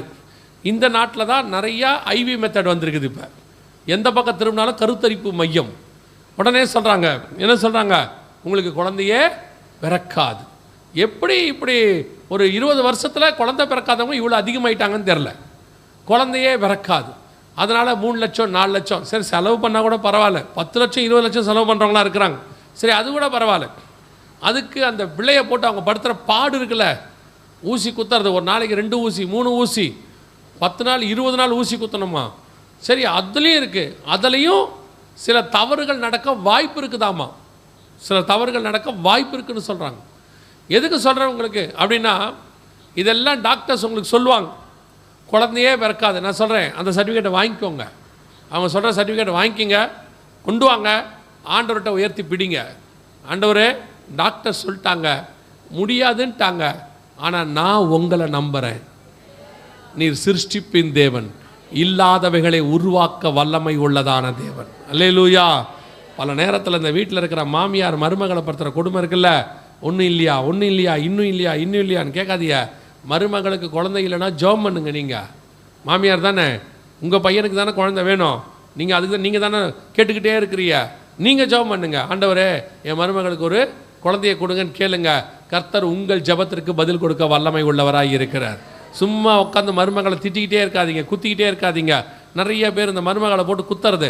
இன்னும் ஒன்றும் இல்லை, உங்கள் வீட்டில் தான் இந்த மாதிரிலாம், எங்கள் வீட்டிலலாம் 4 குழந்தை பிறந்துச்சு தெரியுமா, உங்கள் வீட்டில் 4 குழந்தை பிறந்து ஒரு பெரிய சாதனை வேறு இதில்லை, சாதனையாக சொல்கிறது. சரி மருமகளுக்கு இல்லையா, அது யாருக்கு பிரச்சனைன்னு தெரியாதுல்ல, அது பையனுக்கா பொண்ணுக்கான்னு தெரியாதுல்ல, யாருக்கும் பிரச்சனையை பற்றி பேச வேண்டாம், அதை விட்டுருங்க, ஜெபம் பண்ணுங்க. கர்த்தர் கொடுக்க வல்லமை உள்ளவராக இருக்கிறார். அல்லேலூயா. எருசலேம் எப்போ உங்களுக்குலாம் சந்தேகம் வருதோ, இதுக்கப்புறம் அவ்வளோதான், அது பிஸ்னஸாக இருக்கட்டும் எதுவாக இருக்கட்டும், அவ்வளோதான் முடிஞ்சிருச்சு, இதுக்கு மேலே வாய்ப்பில்லை அப்படின்ற எண்ணம் வரும்போதெல்லாம் உங்களுக்கு ஒன்று தோணணும், எருசலேமை திருப்பி எடுப்பித்து கட்டின ஆண்டவர் என் வாழ்க்கையும் திருப்பி எடுப்பித்து கட்டுவதற்கு வல்லமை உள்ளவராக இருக்கிறார். மண்மேடாகி போன எருசலேமை மீண்டும் குடியேற்றின ஆண்டவர் என்னுடைய வாழ்க்கையும் குடியேற்ற வல்லமை உள்ளவராக இருக்கிறார். அல்லேலூயா. தேவனால் கூடாத காரியம் ஒன்றுமில்லை. 2வது யுத்தம் மிக தெளிவாக மிக முக்கியமாக அந்த தலைநகரம் அவங்க கைக்கு வந்துச்சு. ஆனால் அதில் ஒரு பெரிய விஷயம் என்னென்னா, நகரம் வந்துடுச்சு, ஆனால் தலைநகரம் மாறலை. அது மாறலை. அவங்க டெல் அவீவ்ன்ற பட்டணத்தை தலைநகராக வச்சுக்கிட்டாங்க, எருசலேமை தலைநகராக மாற்றலை. அதுக்கு பல காரணம் உலக பிரகாரமாக இருக்குது அல்லது அரசியல் ரீதியாக இருக்குது. ஆனால் நான் சொல்கிறேன், ஸ்பிரிச்சுவலாக கர்த்தருடைய நேரம் அப்போ வரல, அவ்வளோதான். கர்த்தர் சொல்லும் போது தலைநகராக மாறும். நாங்கள் 2004 இந்த ஊழியத்தை ஆரம்பித்தோம். 2008 சிடிகள் போடுறோம். அப்போவே நாங்கள் ஒரு சிடி போட்டோம், எருசலேம் நிச்சயம் இஸ்ரவேலுக்கு தலைநகராக மாறும். எதை வச்சு சொல்கிறோம் அப்படின்னா, அதே சகரியா 12:6 எருசலேம் திரும்பவும் தன் ஸ்தானமாகிய எருசலேமிலே குடியேற்றப்பட்டிருக்கும். எருசலேமுக்கு ஒரு ஸ்தானம் இருக்குது. என்ன ஸ்தானம்? அதுதான் இஸ்ரவேலின் தலைநகரம். அதே இடத்துக்கு திரும்பி வரும்னு கர்த்தர் சொல்கிறார். அதே ஸ்தானத்துக்கு எருசலேம் திரும்பி வரும்னு கர்த்தர் சொன்னார். கரெக்டாக எருசலேம் அவங்க கைக்கு கிடச்சி 50வது வருஷம், இஸ்ரவேல் தேசம் அவங்க கைக்கு கிடச்சி 70வது வருஷம் கர்த்தர் சொன்னபடி துல்லியமாய் எருசலேம் தலைநகராக மாறியது. அமெரிக்க ஜனாதிபதியாக ட்ரம்ப் எருசலேமை தலைநகராக அனௌன்ஸ் பண்ணார். அது ஒரு பெரிய சம்பவம், ஒரு பெரிய ப்ராசஸ். ஆனால் உண்மை என்னென்னா, அது தலைநகராக மாறுவதற்கான எந்த சாத்தியக்கூறும் இல்லை. எருசலேமை தலைநகராக மாற்றினா உலகமே அல்லோகோல பற்றும். ஆனால் அவர் மாற்றினார், அனௌன்ஸ் பண்ணார். நான் எப்பவும் சொல்லுவேன், தேவாலயம் கட்டுவதற்கு வழியே கிடையாது, ஆனால் ஒரு கோரேசை கர்த்தர் எழுப்புவார். செருபாபேல் அடிமைத்தனத்துக்குள் இருக்கிறான், யோசுவா என்கிற பிரதான ஆசாரியன் அடிமைத்தனத்துக்குள் இருக்கிறான், எஸ்ரா அடிமைத்தனத்துக்குள் இருக்கிறான், நெகேமியா அடிமைத்தனத்துக்குள் இருக்கிறான். எத்தனை பேர் எத்தனை ராஜா கட்ட அடிமைத்தனத்தில் இருக்கட்டும், நமக்கு ஒரு ராஜா இருக்கிறார், அவர் எடுப்பித்து கட்டுகிறவர். அவர் ஒரு ராஜாவை எழுப்புவார். ஆண்டவர் சொல்றார் ஏசாயா புஸ்தகத்தில், நான் கோரேசை எழுப்புவேன். கோரேஸ் வருவான், வந்து என் ஆலயத்தை எடுப்பித்து கட்டும். என் ஊழியக்காரனாகிய கோரேஸ் 45ஆம் அதிகாரத்தில் இருக்கு இல்லையா, நான் அபிஷேகம் பண்ணின கோரேஸ் வருவான். இன்னும் ஒரு பெரிய ஆச்சரியம் என்ன தெரியுமா, அவர் சொல்லும் போது கோரேஸ்னு ஒருத்தன் பூமியிலேயே கிடையாது. ஏசாயா தீர்க்கதரிசி இந்த சொல்லும் போது உசியா ராஜாவின் காலத்தில் தான் அது சொல்கிறார். சொல்லும் போது கோரேஸ்னு ஒரு ராஜா பூமியிலேயே கிடையாது. அதுக்கப்புறம் தான் நேபுகாத்நேச்சார் வரார். 70 வருஷம் கழிச்சு தான் கோரேஸ் வரார். சொல்லும் போது கோரேஸ் பிறக்கவே இல்லை. இல்லாதவைகளை பெயர் சொல்லி அழைக்கிறதான ஒரு தேவன். அவர் சொன்னார் கோரேஸ் வருவான், எடுப்பித்து கட்டுவான். அதே மாதிரி ஒரு ராஜாவை எழுப்பினார் பாருங்க அமெரிக்காவுக்கு. ட்ரம்ப்பை எழுப்பி விட்டார் பாருங்க. ட்ரம்ப் வந்து அரசியல்வாதி கிடையாது, அவர் பிஸ்னஸ்மேன். திடீர்னு அவருக்கு ஆசை வந்துருச்சு. என்ன ஆசை வந்துருச்சு? அமெரிக்கா ஜனாதிபதியை நிற்கணும்னு ஆசை வந்துருச்சு. போய் நின்னார். எல்லாரும் சொன்னாங்க இவர் தோற்றுருவார், ஏன்னா இவர் எழுத்து நிற்கிற ஆள் பெரிய ஆள், இவர் தோற்றுருவார். நாங்கள் கர்த்தர் இவனை எழுப்பி இருக்கிறார். ஏன்னா இவனுக்குள்ளே ஒரு ஆவி இருந்துச்சு. என்ன ஆவினா, எருசலேமை தலைநகராக மாத்திர ஆவி அவனுக்குள்ளே இருந்துச்சு. அது யார் வேணாலும் இருக்கும், கர்த்தர் அதை வச்சுட்டாருன்னா அவன் வந்துடுவான். இவன் தான் ராஜாவாகணும். சாமுவேல் நினச்சிப்பாரு, ஓ ஈசாயின் மகன்கள் இவனுங்கெல்லாம் சூப்பராக இருக்கிறானே, இவன் தான் ராஜாவாகுவான் போல அப்படின்லாம் சொன்னா, ஆண்டவர் சொல்கிறார் நீ முகத்தை பார்க்குற, நான் இப்போ சாமுவேல் முகத்தை பார்க்கல, உடம்பை பார்க்குறாரு. வந்து நிற்கிறா ஒரு ஆடு மேய்க்கிற பையன், இவனா இஸ்ரவேலுக்கு ராஜா, அவன்தான். ஆனால் அவனுக்குள்ள ஒரு ஆவி இருந்தது. அவன் தன் ஜீவனை கொடுத்து ஆடுகளை பாதுகாக்கிறவன், தன் ஜீவனை கொடுத்து என் ஜனங்களை அவன் பாதுகாப்பான். கர்த்தர் உள்ள வச்சிருப்பார் அபிஷேகம். அந்த அபிஷேகம் வச்சிருக்கிற ஆளு பார்க்கறதுக்கு தெரிய மாட்டான். அந்த ஆளை பார்க்கறதுக்கு நமக்கு வெளியே தெரியாது. நம்மளை பொறுத்த வரைக்கும் என்ன, ஓ நல்லா படிச்சிருக்கணும், அலங்காரமாக பேசணும், பெரிய பைபிள் காலேஜ் முடிச்சிருக்கணும், அப்படி இருக்கணும் இப்படி இருக்கணும். ஆண்டவர் யாருக்குள்ள எதை வச்சிருக்காருன்னே தெரியாது. பெரிய பெரிய ஆரோனும் அவனுடைய பசங்களும் எல்லாரும் இருக்கும்போது கர்த்தர் கூப்பிட்டு சொல்கிறார், மோசேய இந்த உன் ஸ்தானத்தில் யோசுவாவை அபிஷேகம் பண்ணுங்கிறார். ஏன்பா அங்கே எவ்வளோ பேர் இருக்காங்களா, இருக்கட்டும் அவனே அபிஷேகம் பண்ணி, ஏன் அவனுக்குள்ளே ஒரு ஆவி இருக்குது, அவன் கொண்டு போய் கரெக்டாக வேலையை செஞ்சுருவான், அவன் ஒரு அழைப்பு பெற்றவன். கர்த்தர் யாரை எப்போ எங்கே செலக்ட் பண்ணுறாரு தெரியாது. நாம் எப்பவுமே நம்முடைய நெகட்டிவாக பார்த்துக்கிட்டு இருப்போம். கர்த்தர் நமக்குள்ள பாசிட்டிவாக வாழ்ந்து கொண்டு இருக்கிறார். அல்லேலூயா. கர்த்தருடைய அழைப்பு நமக்கு பாசிட்டிவ். அதுதான் ரொம்ப முக்கியமான ஒரு விஷயம். இங்கே பாருங்க, திடீர்னு ஒருத்தனை எழுப்பி விட்டார். இந்த ஆள் வந்தார். வந்துட்டு என்ன பண்ண போறீங்கன்னாரு. கேட்டாங்க, எருசலேமை தலைநகராக மாற்ற போகிறேன்னாரு. சகரியா 12:6 நிறைவேறுகிறது சொன்னார். கரெக்டாக 3-4 வசனம் அங்கே இருக்கு. சகரியா 12:3-4 வசனம் சொல்லுது, பூமியின் குடிகள் எல்லாம் 3-4 வாசிங்க.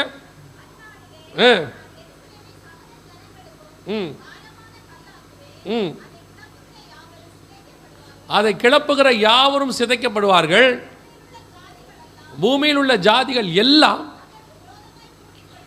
இன்னைக்கு இதெல்லாம் படிக்கிறீங்கல்ல, இந்த வசனம் எவ்வளோ அழகாக நம்ம காலத்தில், இப்போ நம்ம வாழ்ந்துட்டு இருக்கிற காலத்தில் நிறைவேறுச்சுன்னா நம்புவீங்களா?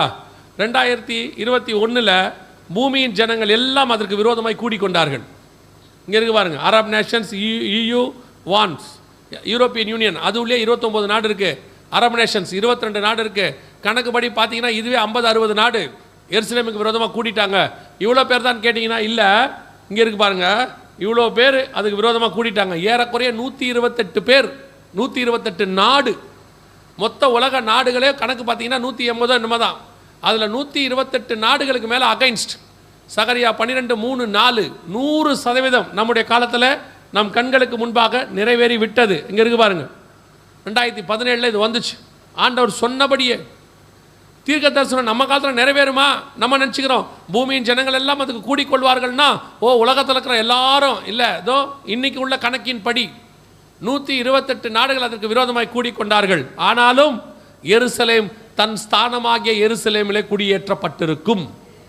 ஆண்டவர் சொன்னபடி 2020 கர்த்தர் சொன்னபடி தீர்க்க தரிசனம், 2018 கர்த்தர் சொன்னபடி தீர்க்க தரிசனம், எருசலேம் இஸ்ரவேலுக்கு தலைநகராக மாறியது.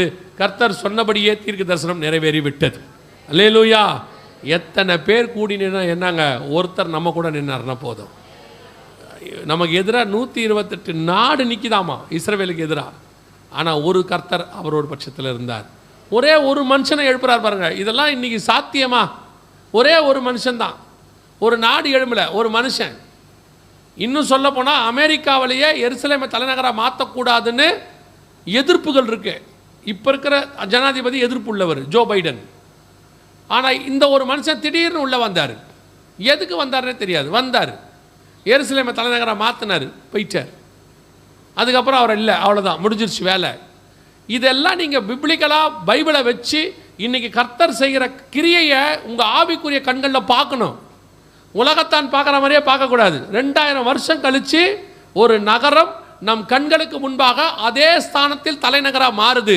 இதை செய்வதற்கு நம்முடைய ஆண்டவராகிய இயேசு கிறிஸ்து ஒருவரால் மட்டுமே முடியும், வேற யாராலையும் முடியாது. இதுக்கு ஒத்த பட்டணங்கள் எத்தனையோ இருந்துச்சு, காணாமல் போயிடுச்சு. நினிவே இன்னைக்கு இல்லை, தீரு இல்லை, பாபிலோன் இல்லை, ஒரு பட்டணம் இல்லை. ஆனால் எருசலேம் நம் கண்களுக்கு முன்பாக நின்று கொண்டிருக்கிறது, அதே ஸ்தானத்தில் உருவாகி விட்டது. அந்த தேவன் தான் உங்களையும் என்னையும் அழைத்த தேவன். அந்த தேவன் தான் உங்களுக்கு எனக்கும் வாக்கு பண்ணியிருக்கிறார். அவங்களுக்கே உலக பிரகாரமான இஸ்ரவேலுக்கே அவர் இவ்வளவு செய்வாரானால் ஆவிக்குரிய இஸ்ரவேலாகிய உங்களுக்கும் எனக்கும் கர்த்தர் இன்னும் எவ்வளவு செய்வார். அல்லேலூயா. அவர் ஜனம், நாம் அவர் பிள்ளைகள். அவங்க அவருக்கு ஜனமாக இருக்கிறார்கள், நாமும் அவருக்கு பிள்ளைகளாக இருக்கிறோம். இன்னும் அதிகம் கர்த்தர் செய்வார். நீ விசுவாசித்தால் தேவனுடைய மகிமையை காண்பாய். அல்லேலூயா. ஆண்டவர் சொன்னபடி துல்லியமாக 2வது யுத்தம் முடிஞ்சிருச்சு. முதல்ல நாடு வந்துச்சு, 2வது தலைநகரம் வந்துருச்சு. இப்போ கடைசியாக வர வேண்டியது தலைநகரத்தில் தேவாலயம் வர வேண்டும். அந்த தேவாலயத்துக்கான யுத்தம் தான் நீங்கள் வாசித்த எசேக்கியேல் 38:8 இருக்கு இல்லையா, அந்த யுத்தம். எப்படி சொல்கிறீங்க அந்த தேவாலயத்துக்கான யுத்தம் அப்படின்னு சொன்னால், கவனிங்க, இந்த இடம் தான் தேவாலய இடம். இதை பார்த்துக்கோங்க, இதுதான் தேவாலய இடம். இங்கே தான் ஏற்கனவே தேவாலயம் இருந்துச்சு. இது சாலமோன் கட்டின தேவாலயத்தினுடைய மாடல். முதல் தேவாலயம் அங்கே தான் இருந்துச்சு. அது இடிக்கப்பட்டு விட்டது. ஏன் அப்படின்னு கேட்டிங்கன்னா, எசேக்கியேல் புஸ்தகம் 8ஆம் அதிகாரம் 6வது வசனத்தில் கர்த்தர் சொல்கிறாரு, மனுபுத்திரனே, அவர்கள் செய்கிறதை காண்கிறாயா? என் பரிசுத்த ஸ்தலத்தை விட்டு என்னை தூரமாய் போகும் பண்ணும்படியான காரியத்தை இஸ்ரவேல் வம்சத்தார் செய்கிறார்கள். இதிலும் இன்னும் அருவருப்புகளை நீ காண்பாய். அப்படி தானே இருக்குது. ஆலயத்துக்குள்ளே என்ன இருந்துச்சா? அருவருப்பு. அன்னைக்கு ஆண்டவர் சொன்ன அருவருப்பு இன்றைக்கும் ஆலயத்துக்குள்ளே இருக்குது, வேறு ரூபமாக இருக்குது. அந்த வீட்டில் போய் அந்த எசேக்கியேல் 8ஆம் அதிகாரத்தை படிச்சுக்கோங்க. அந்த அருவருப்பு இன்றைக்கும் இருக்குது.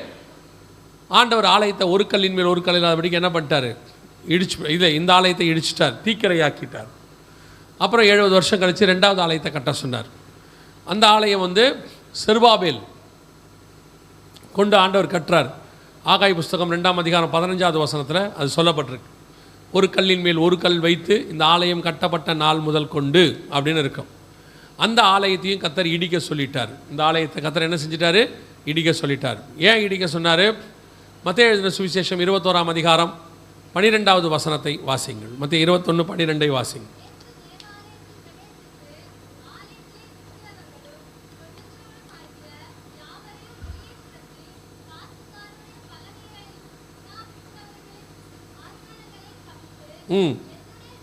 என்னுடைய வீடு ஜப வீடு எனப்படும்,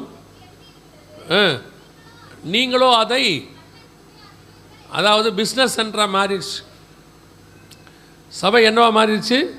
வியாபார ஸ்தலமாக மாறிடுச்சு. இன்றைக்கி ஆல்மோஸ்ட் இந்த வசனம் அப்படியே இன்னும் ஒரு 100 மடங்கு எக்ஸ்ட்ராவாக நிறைவேறிக்கிட்டு இருக்குது.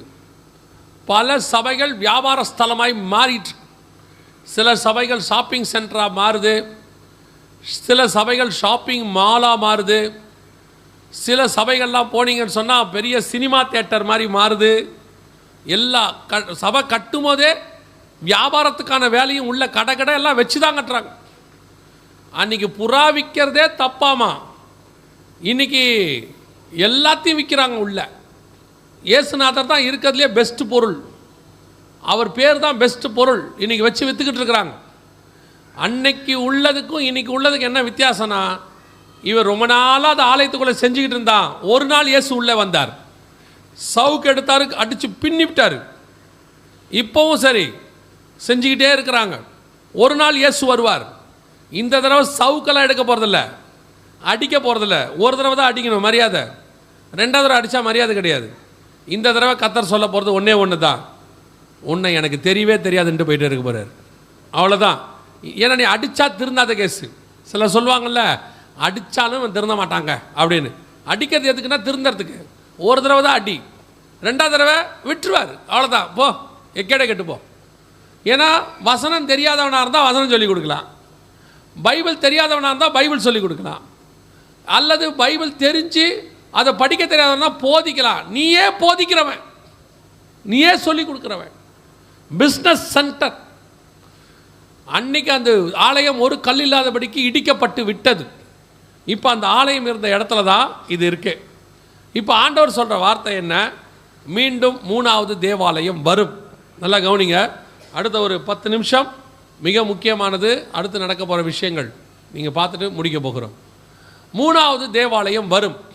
எங்கே இருக்குது அப்படின்னு கேட்டிங்கன்னா, மத்தேயு எழுதின சுவிசேஷம் 24ஆம் அதிகாரம், மத்தேயு எழுதின சுவிசேஷம் 24ஆம் அதிகாரம் 15வது வசனத்தை குறித்து வாசி.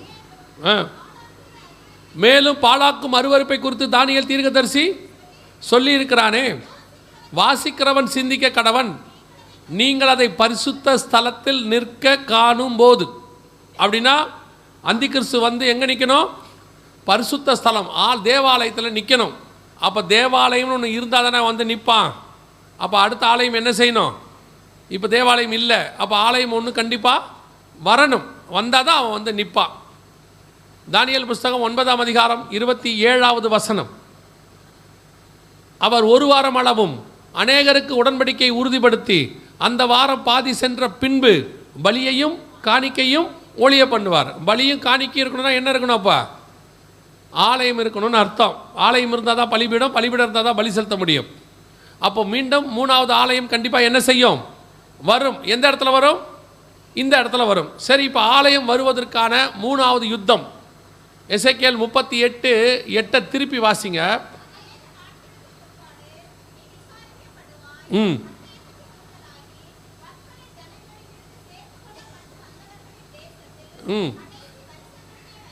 இப்போ நல்லா கவனிங்க. அடுத்து அவங்க என்ன வாசிக்கிறாங்கன்னு கவனிங்க. கடைசி வருஷத்துல வருவாய், நெடுநாள் பாழாய் கிடந்து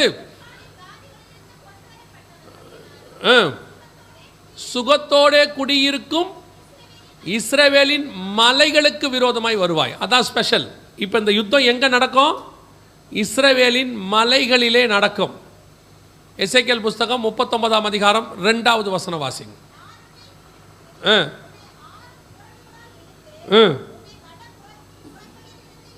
உன்னை வட புறங்களிலிருந்து எழும்பவும், எங்கே வரவும்? இஸ்ரவேலின் மலைகள். இப்போ 3வது யுத்தம். முதல் யுத்தம் தேசத்துக்கானது, 2வது யுத்தம் தலைநகருக்கானது, 3வது யுத்தம் தேவாலயத்துக்கானது. இப்போ அவங்க தேவாலயம் இருந்த இடம் இந்த இடம்தான், மலை. இதுக்கு பேர் டெம்பிள் மவுண்ட் அப்படின்னு பேர். இந்த மலைகளுக்கு விரோதமாய் நீ வருவாய் அப்படின்னு பைபிள் சொல்லுது. கடந்த அக்டோபர் மாதம் 7ஆம் தேதி ஹமாஸ் இஸ்ரவேல் பிரச்சனை ஒன்று வந்துச்சு. அந்த பிரச்சனையை அவங்க ஆரம்பித்து யுத்தத்தை ஆரம்பித்தாங்க. யுத்தத்தை ஆரம்பிக்கும் போது அந்த யுத்தத்துக்கு அவங்க வச்ச பேர் என்ன அப்படின்னு பார்த்தீங்கன்னா, ஆப்ரேஷனல் அல் அக்ஸா ஃப்ளட் அப்படின்னு பேர். அல் அக்ஸா அப்படின்னா இந்த இருக்குது பார்த்தீங்களா, இந்த வழிபாட்டு தலத்துக்கு பேர் தான் அல் அக்ஸா. இது மலைக்கு மேலே இருக்குது. ஸோ இந்த யுத்தம் அக்டோபர் 7 ஆரம்பித்தது யுத்தத்திற்காக, தேவாலயத்துக்காக, இந்த மலைக்காக. ஆனால் அவங்க ஆரம்பித்தது தேவாலயத்துக்காக இல்லை. அவங்க இந்த இடத்த கேட்குறாங்க, இந்த மாஸ்க் இருக்கிற இடம் எங்களுக்கு வேணும், இந்த மலை எங்களுக்கு வேணும், எருசலேமை 2ஆக பிரிங்க, இந்த பகுதியை எங்கள் கையில் கொடுங்க அப்படின்னு சொல்லி இவங்க கேட்குறாங்க. இப்போ எல்லாருக்கும் ஒரு விஷயம், இந்த மலை இருக்கிற இடம் யாருக்கு, யாருக்கு சொந்தம்? இப்போ இவங்க சொல்கிறாங்க, இந்த மாஸ்க் இருக்கிறதுனால அது எங்களுக்கு சொந்தம், எங்ககிட்ட கொடுத்துருங்க அப்படின்னு சொல்கிறாங்க. ஆனால் இஸ்ரவேல் சொல்லுது, எருசலேம் முழுக்க எங்களுது, நாங்கள் ஜெயிச்சு எடுத்துருக்குறோம், எங்கள் முற்பிதாக்களது, இந்த மலையை நாங்கள் கொடுக்க முடியாது. ஏன்னா எங்கள் முற்பிதாக்களுடைய மலை இதுதான், இங்கே தான் எங்கள் முற்பிதாக்கள்லாம் வந்து ஆலயம் கட்டினாங்க. ஒரு நாள் நாங்கள் மீண்டும் இங்கே ஆலயம் கட்டுற காலம் ஒன்று வரும், நாங்கள் வெயிட் பண்ணிகிட்ருக்குறோன்னு சொல்கிறாங்க. இப்போ இல்லை, கிட்டத்தட்ட 70 வருஷமாக அவங்க வெயிட் பண்ணுறாங்க. இந்த இடம் உண்மையிலே யாருக்கு சொந்தம் அப்படின்னு கேட்டிங்கன்னு சொன்னால், ஒரு வசனம் வாசிங்க, அதில் நீங்கள் மிக முக்கியமான சில காரியங்களை தெரிஞ்சு கொள்ளலாம். 2 நாளாகமத்தின் புஸ்தகம் 3ஆம் அதிகாரம் 1வது வசனத்தை வாசிங்க.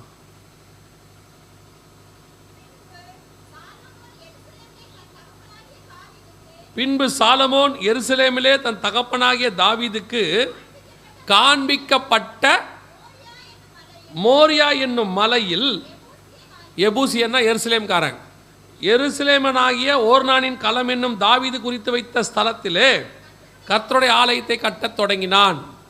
இந்த எபூசியன் எருசலேமில் ஓர்னான் களம் இருக்கக்கூடியதான மோரியா என்கிற மலையிலே, நல்லா கவனிங்க, இந்த மோரியா மலை ஞாபகம் இருக்குதா என்னன்னு? ஆதியாகமத்தின் புஸ்தகம் 22ஆம் அதிகாரம் 3வது வசனத்தை வாசி. ஆதியாகமம், ஆபிரகாம் அதிகாலையில் எழுந்து கழுதையின் மேல் சேணம் வைத்து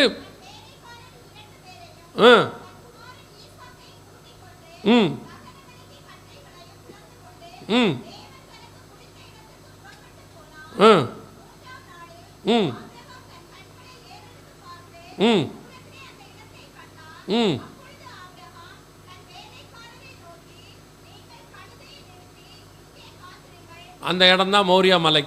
தொடர்ந்து வாசிச்சிங்கன்னா அங்கே மோரியா மலைன்னு இருக்கும். இருக்கா அந்த இடத்துல?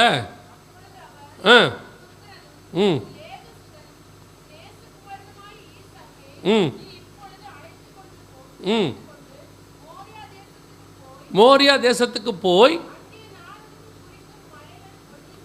குறிக்கும் மலையில் ஒன்றின் மேல், அந்த மலை தான் தாவீது காசு கொடுத்து வாங்கின மலை, மோரியா மலை. அதுதான் 2 நாளாகவும் 3:1.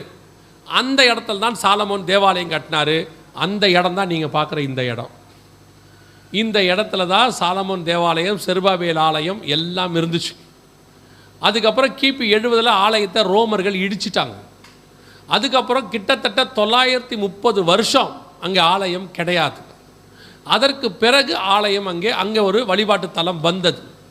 அந்த வழிபாட்டு தலம் தான் அடுத்த 1000 வருஷமாக அங்கே நிற்கிது. இப்போ இந்த இடத்த தான் அவர்கள் கேட்குறாங்கன்னா இப்போவும் அங்கே போய் எல்லா வழிபாட்டு முறையும் அவங்க செய்கிறாங்க. அவங்க என்ன சொல்கிறாங்கன்னா, இந்த பட்டணத்தையே 2ஆக பிரித்து எங்ககிட்ட கொடுத்துருங்கன்றாங்க. அதை தான் அவன் ஒத்துக்க மாட்டான். வழிபாட்டு பண்ணுங்க எல்லாம் கொடுக்குறான், மலைக்கு மேலே போங்க எல்லாம் சொல்கிறான். ஆனால் இடத்த எங்ககிட்ட மொத்தமாக கொடுத்துருங்க, பட்டணத்தை 2ஆக பிரிங்கன்னா அவன் ஒத்துக்க மாட்டேங்கிறான். சரி, இது என்ன நடக்கும் அப்படின்னா, கடந்த அக்டோபர் மாதம் 7ஆம் தேதி இந்த இடத்துக்கான சண்டை தான் ஆரம்பிச்சது. அல் அக்ஸா ஃப்ளட். முதலில் நடந்த சண்டை தேசத்துக்கானது, முடிவு இஸ்ரவேல் கைக்கு போயிடுச்சு தேசம்.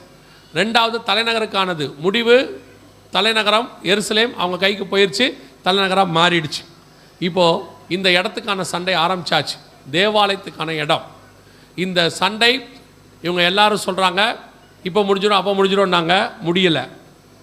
ஏறக்குறைய 1 வருஷம் ஆக போகுது. அடுத்த 7ஆம் தேதி, அடுத்த வாரம் திங்கட்கிழமை வந்தால் 1 வருஷம் ஆக போகுது.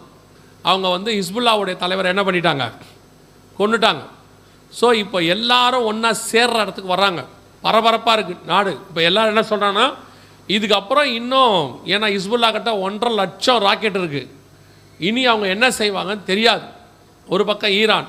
ஸோ இதெல்லாம் பெருசாக போகுதுன்னு சொல்கிறாங்க. இது எங்கே போனாலும் எசேக்கியேல் 38:8 தான் போகும். அங்கே போய் இந்த மலையில் தான் சண்டை நடக்கும்.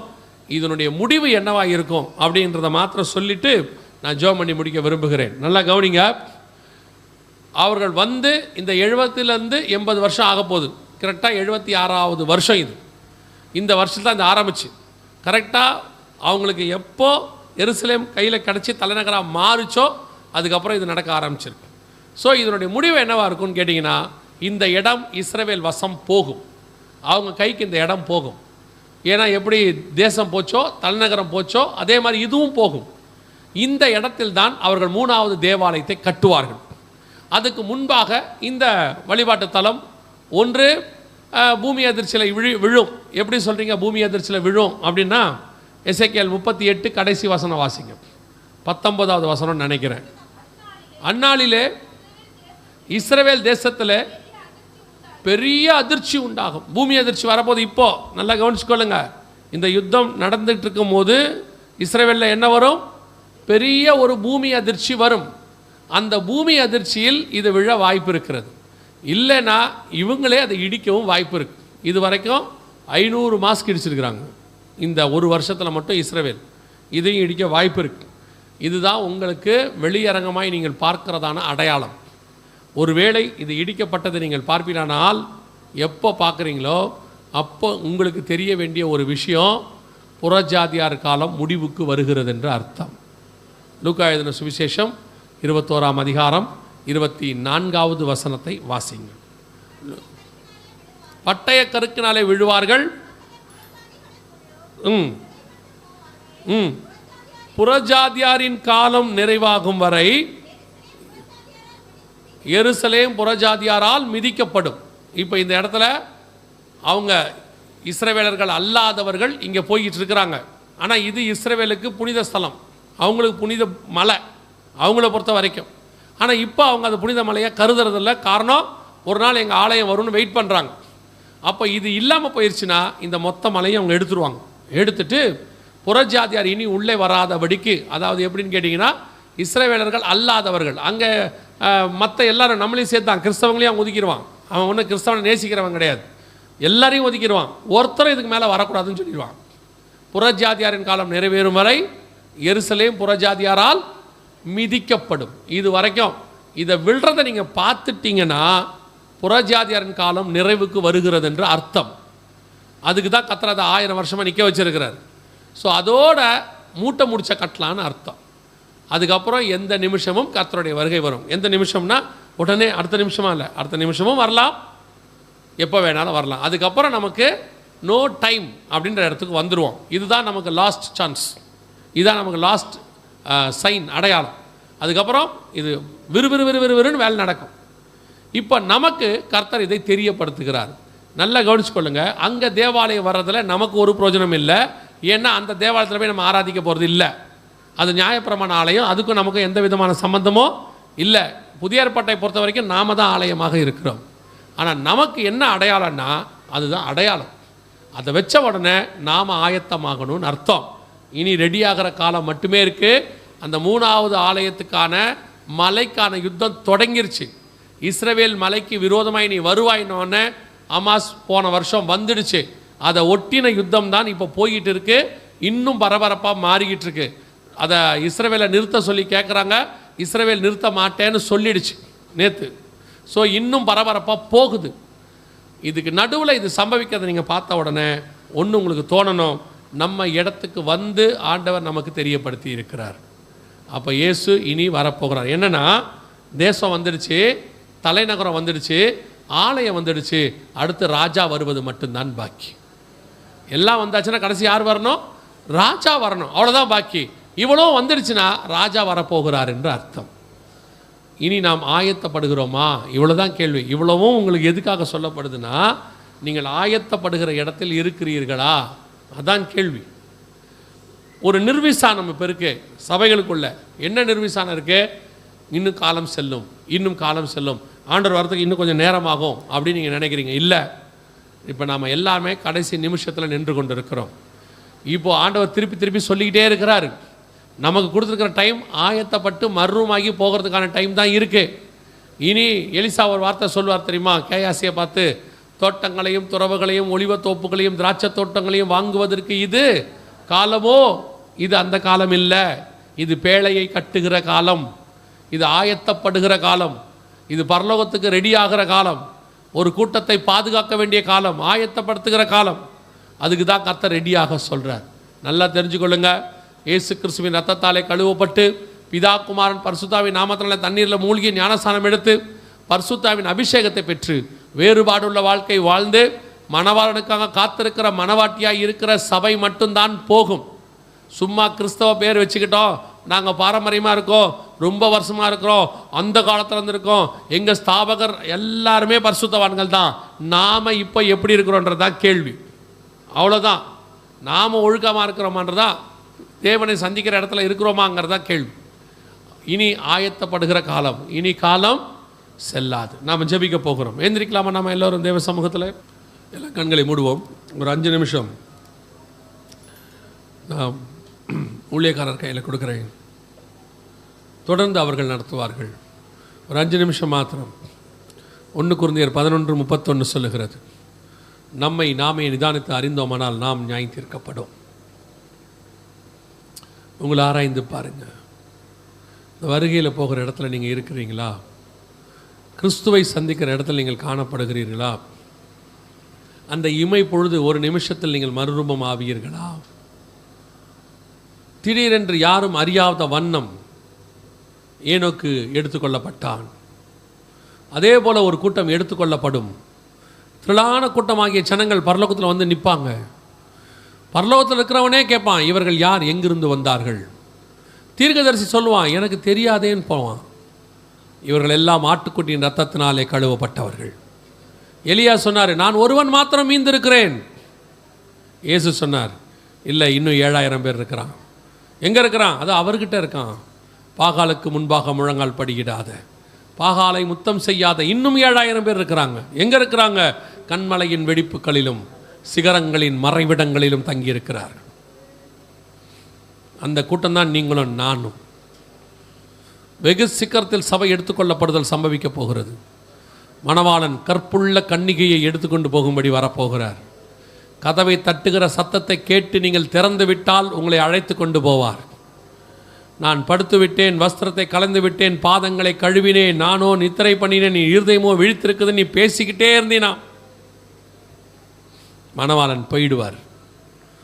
அதற்கு பிறகு நீ தேடி போனினா காவலர்கள் உன்னை பிடித்து அடித்து உன் வஸ்திரத்தை உரிகிற உபத்திரவ காலம் ஒன்று வருகிறது.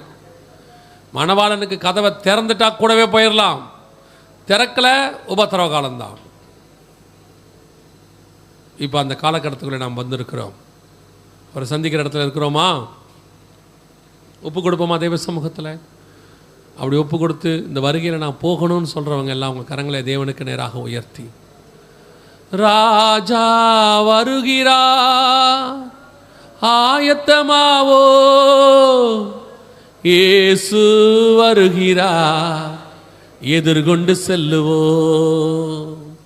இயேசு வருகிறார் எதிர்கொண்டு செல்லுவோ, பள்ளங்கள் எல்லாம் நிரம்பிட வேண்டும், மலைகள் குன்றுகள் தவர்ந்திட வேண்டும், கோணலானவை நேராகணும், கரடானவை சமமாகணும், பள்ளங்கள் எல்லாம் நிரம்பிட வேண்டும், மலைகள் குன்றுகள் தகர்ந்திட வேண்டும், கோணலானவை நேராகணும், கரடானவை சமமாகணும், நல்ல கனிகொடா மரங்கள் எல்லாம் வெட்டுண்டு அக்கினியில் போடப்படும், நல்ல கனிகொடா மரங்கள் எல்லாம் வெட்டுண்டு அக்கினியில் போடப்படும். ஒருமனப்பட்டு, ராஜா வருகிறார் ஆயத்தமாவோ, ராஜா வருகிறார் ஆயத்தமாவோ, இயேசு வருகிறார் எதிர்கொண்டு செல்லுவோம், இயேசு வருகிறார் எதிர்கொண்டு செல்லுவோம், பள்ளங்கள் எல்லாம் நிரம்பிட வேண்டும், மலைகள் குன்றுகள் தகர்ந்திட வேண்டும், கோணலானவை நேராகணும், கரடானவை சமமாகணும். சர்வ வல்லமையுள்ள எங்கள் தகப்பனே, இந்த 2ஆம் நாளுக்காக உமக்கு நன்றி. நீர் வரும்பொழுது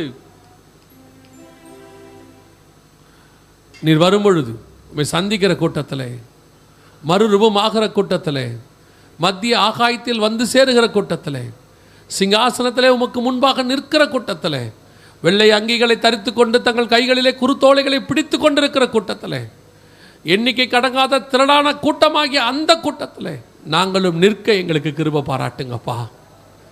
எங்கள் நீதியின் நிமித்தம் நாங்கள் இதை கேட்கவில்லை ஆண்டவரே, உம்முடைய கிருபையின் நிமித்தம் நாங்கள் கேட்கிறோம். இதை மனுஷனால் கூடாதது தான் தேவனால் எல்லாம் கூடும். நீர் எங்களை அழைத்து கொண்டு போய் உம்முடைய சமூகத்தில் உங்களோடு கூட உட்கார வைத்து போகிற தயவுக்காக உமக்கு ஸ்தோத்திரம். வந்த ஒவ்வொருத்தரும் அப்படி ஒரு ஆயத்தத்துக்குள்ளே வர கிருபை பாராட்டும். இங்கே இருக்கிற அத்தனை பேருக்கும் அப்படி ஒரு ஸ்லாக்கியத்தை கட்டளையிடுங்கப்பா. வருகை தாமதிக்குமானால் நாளை தினத்தில் சந்திக்க கிருபை தாரும். எங்கள் ஆண்டவர் இயேசு கிறிஸ்துவின் நாமத்தில் ஒப்பு கொடுத்து ஜெபிக்கிறோம் ஜீவனுள்ள நல்ல பிதாவே.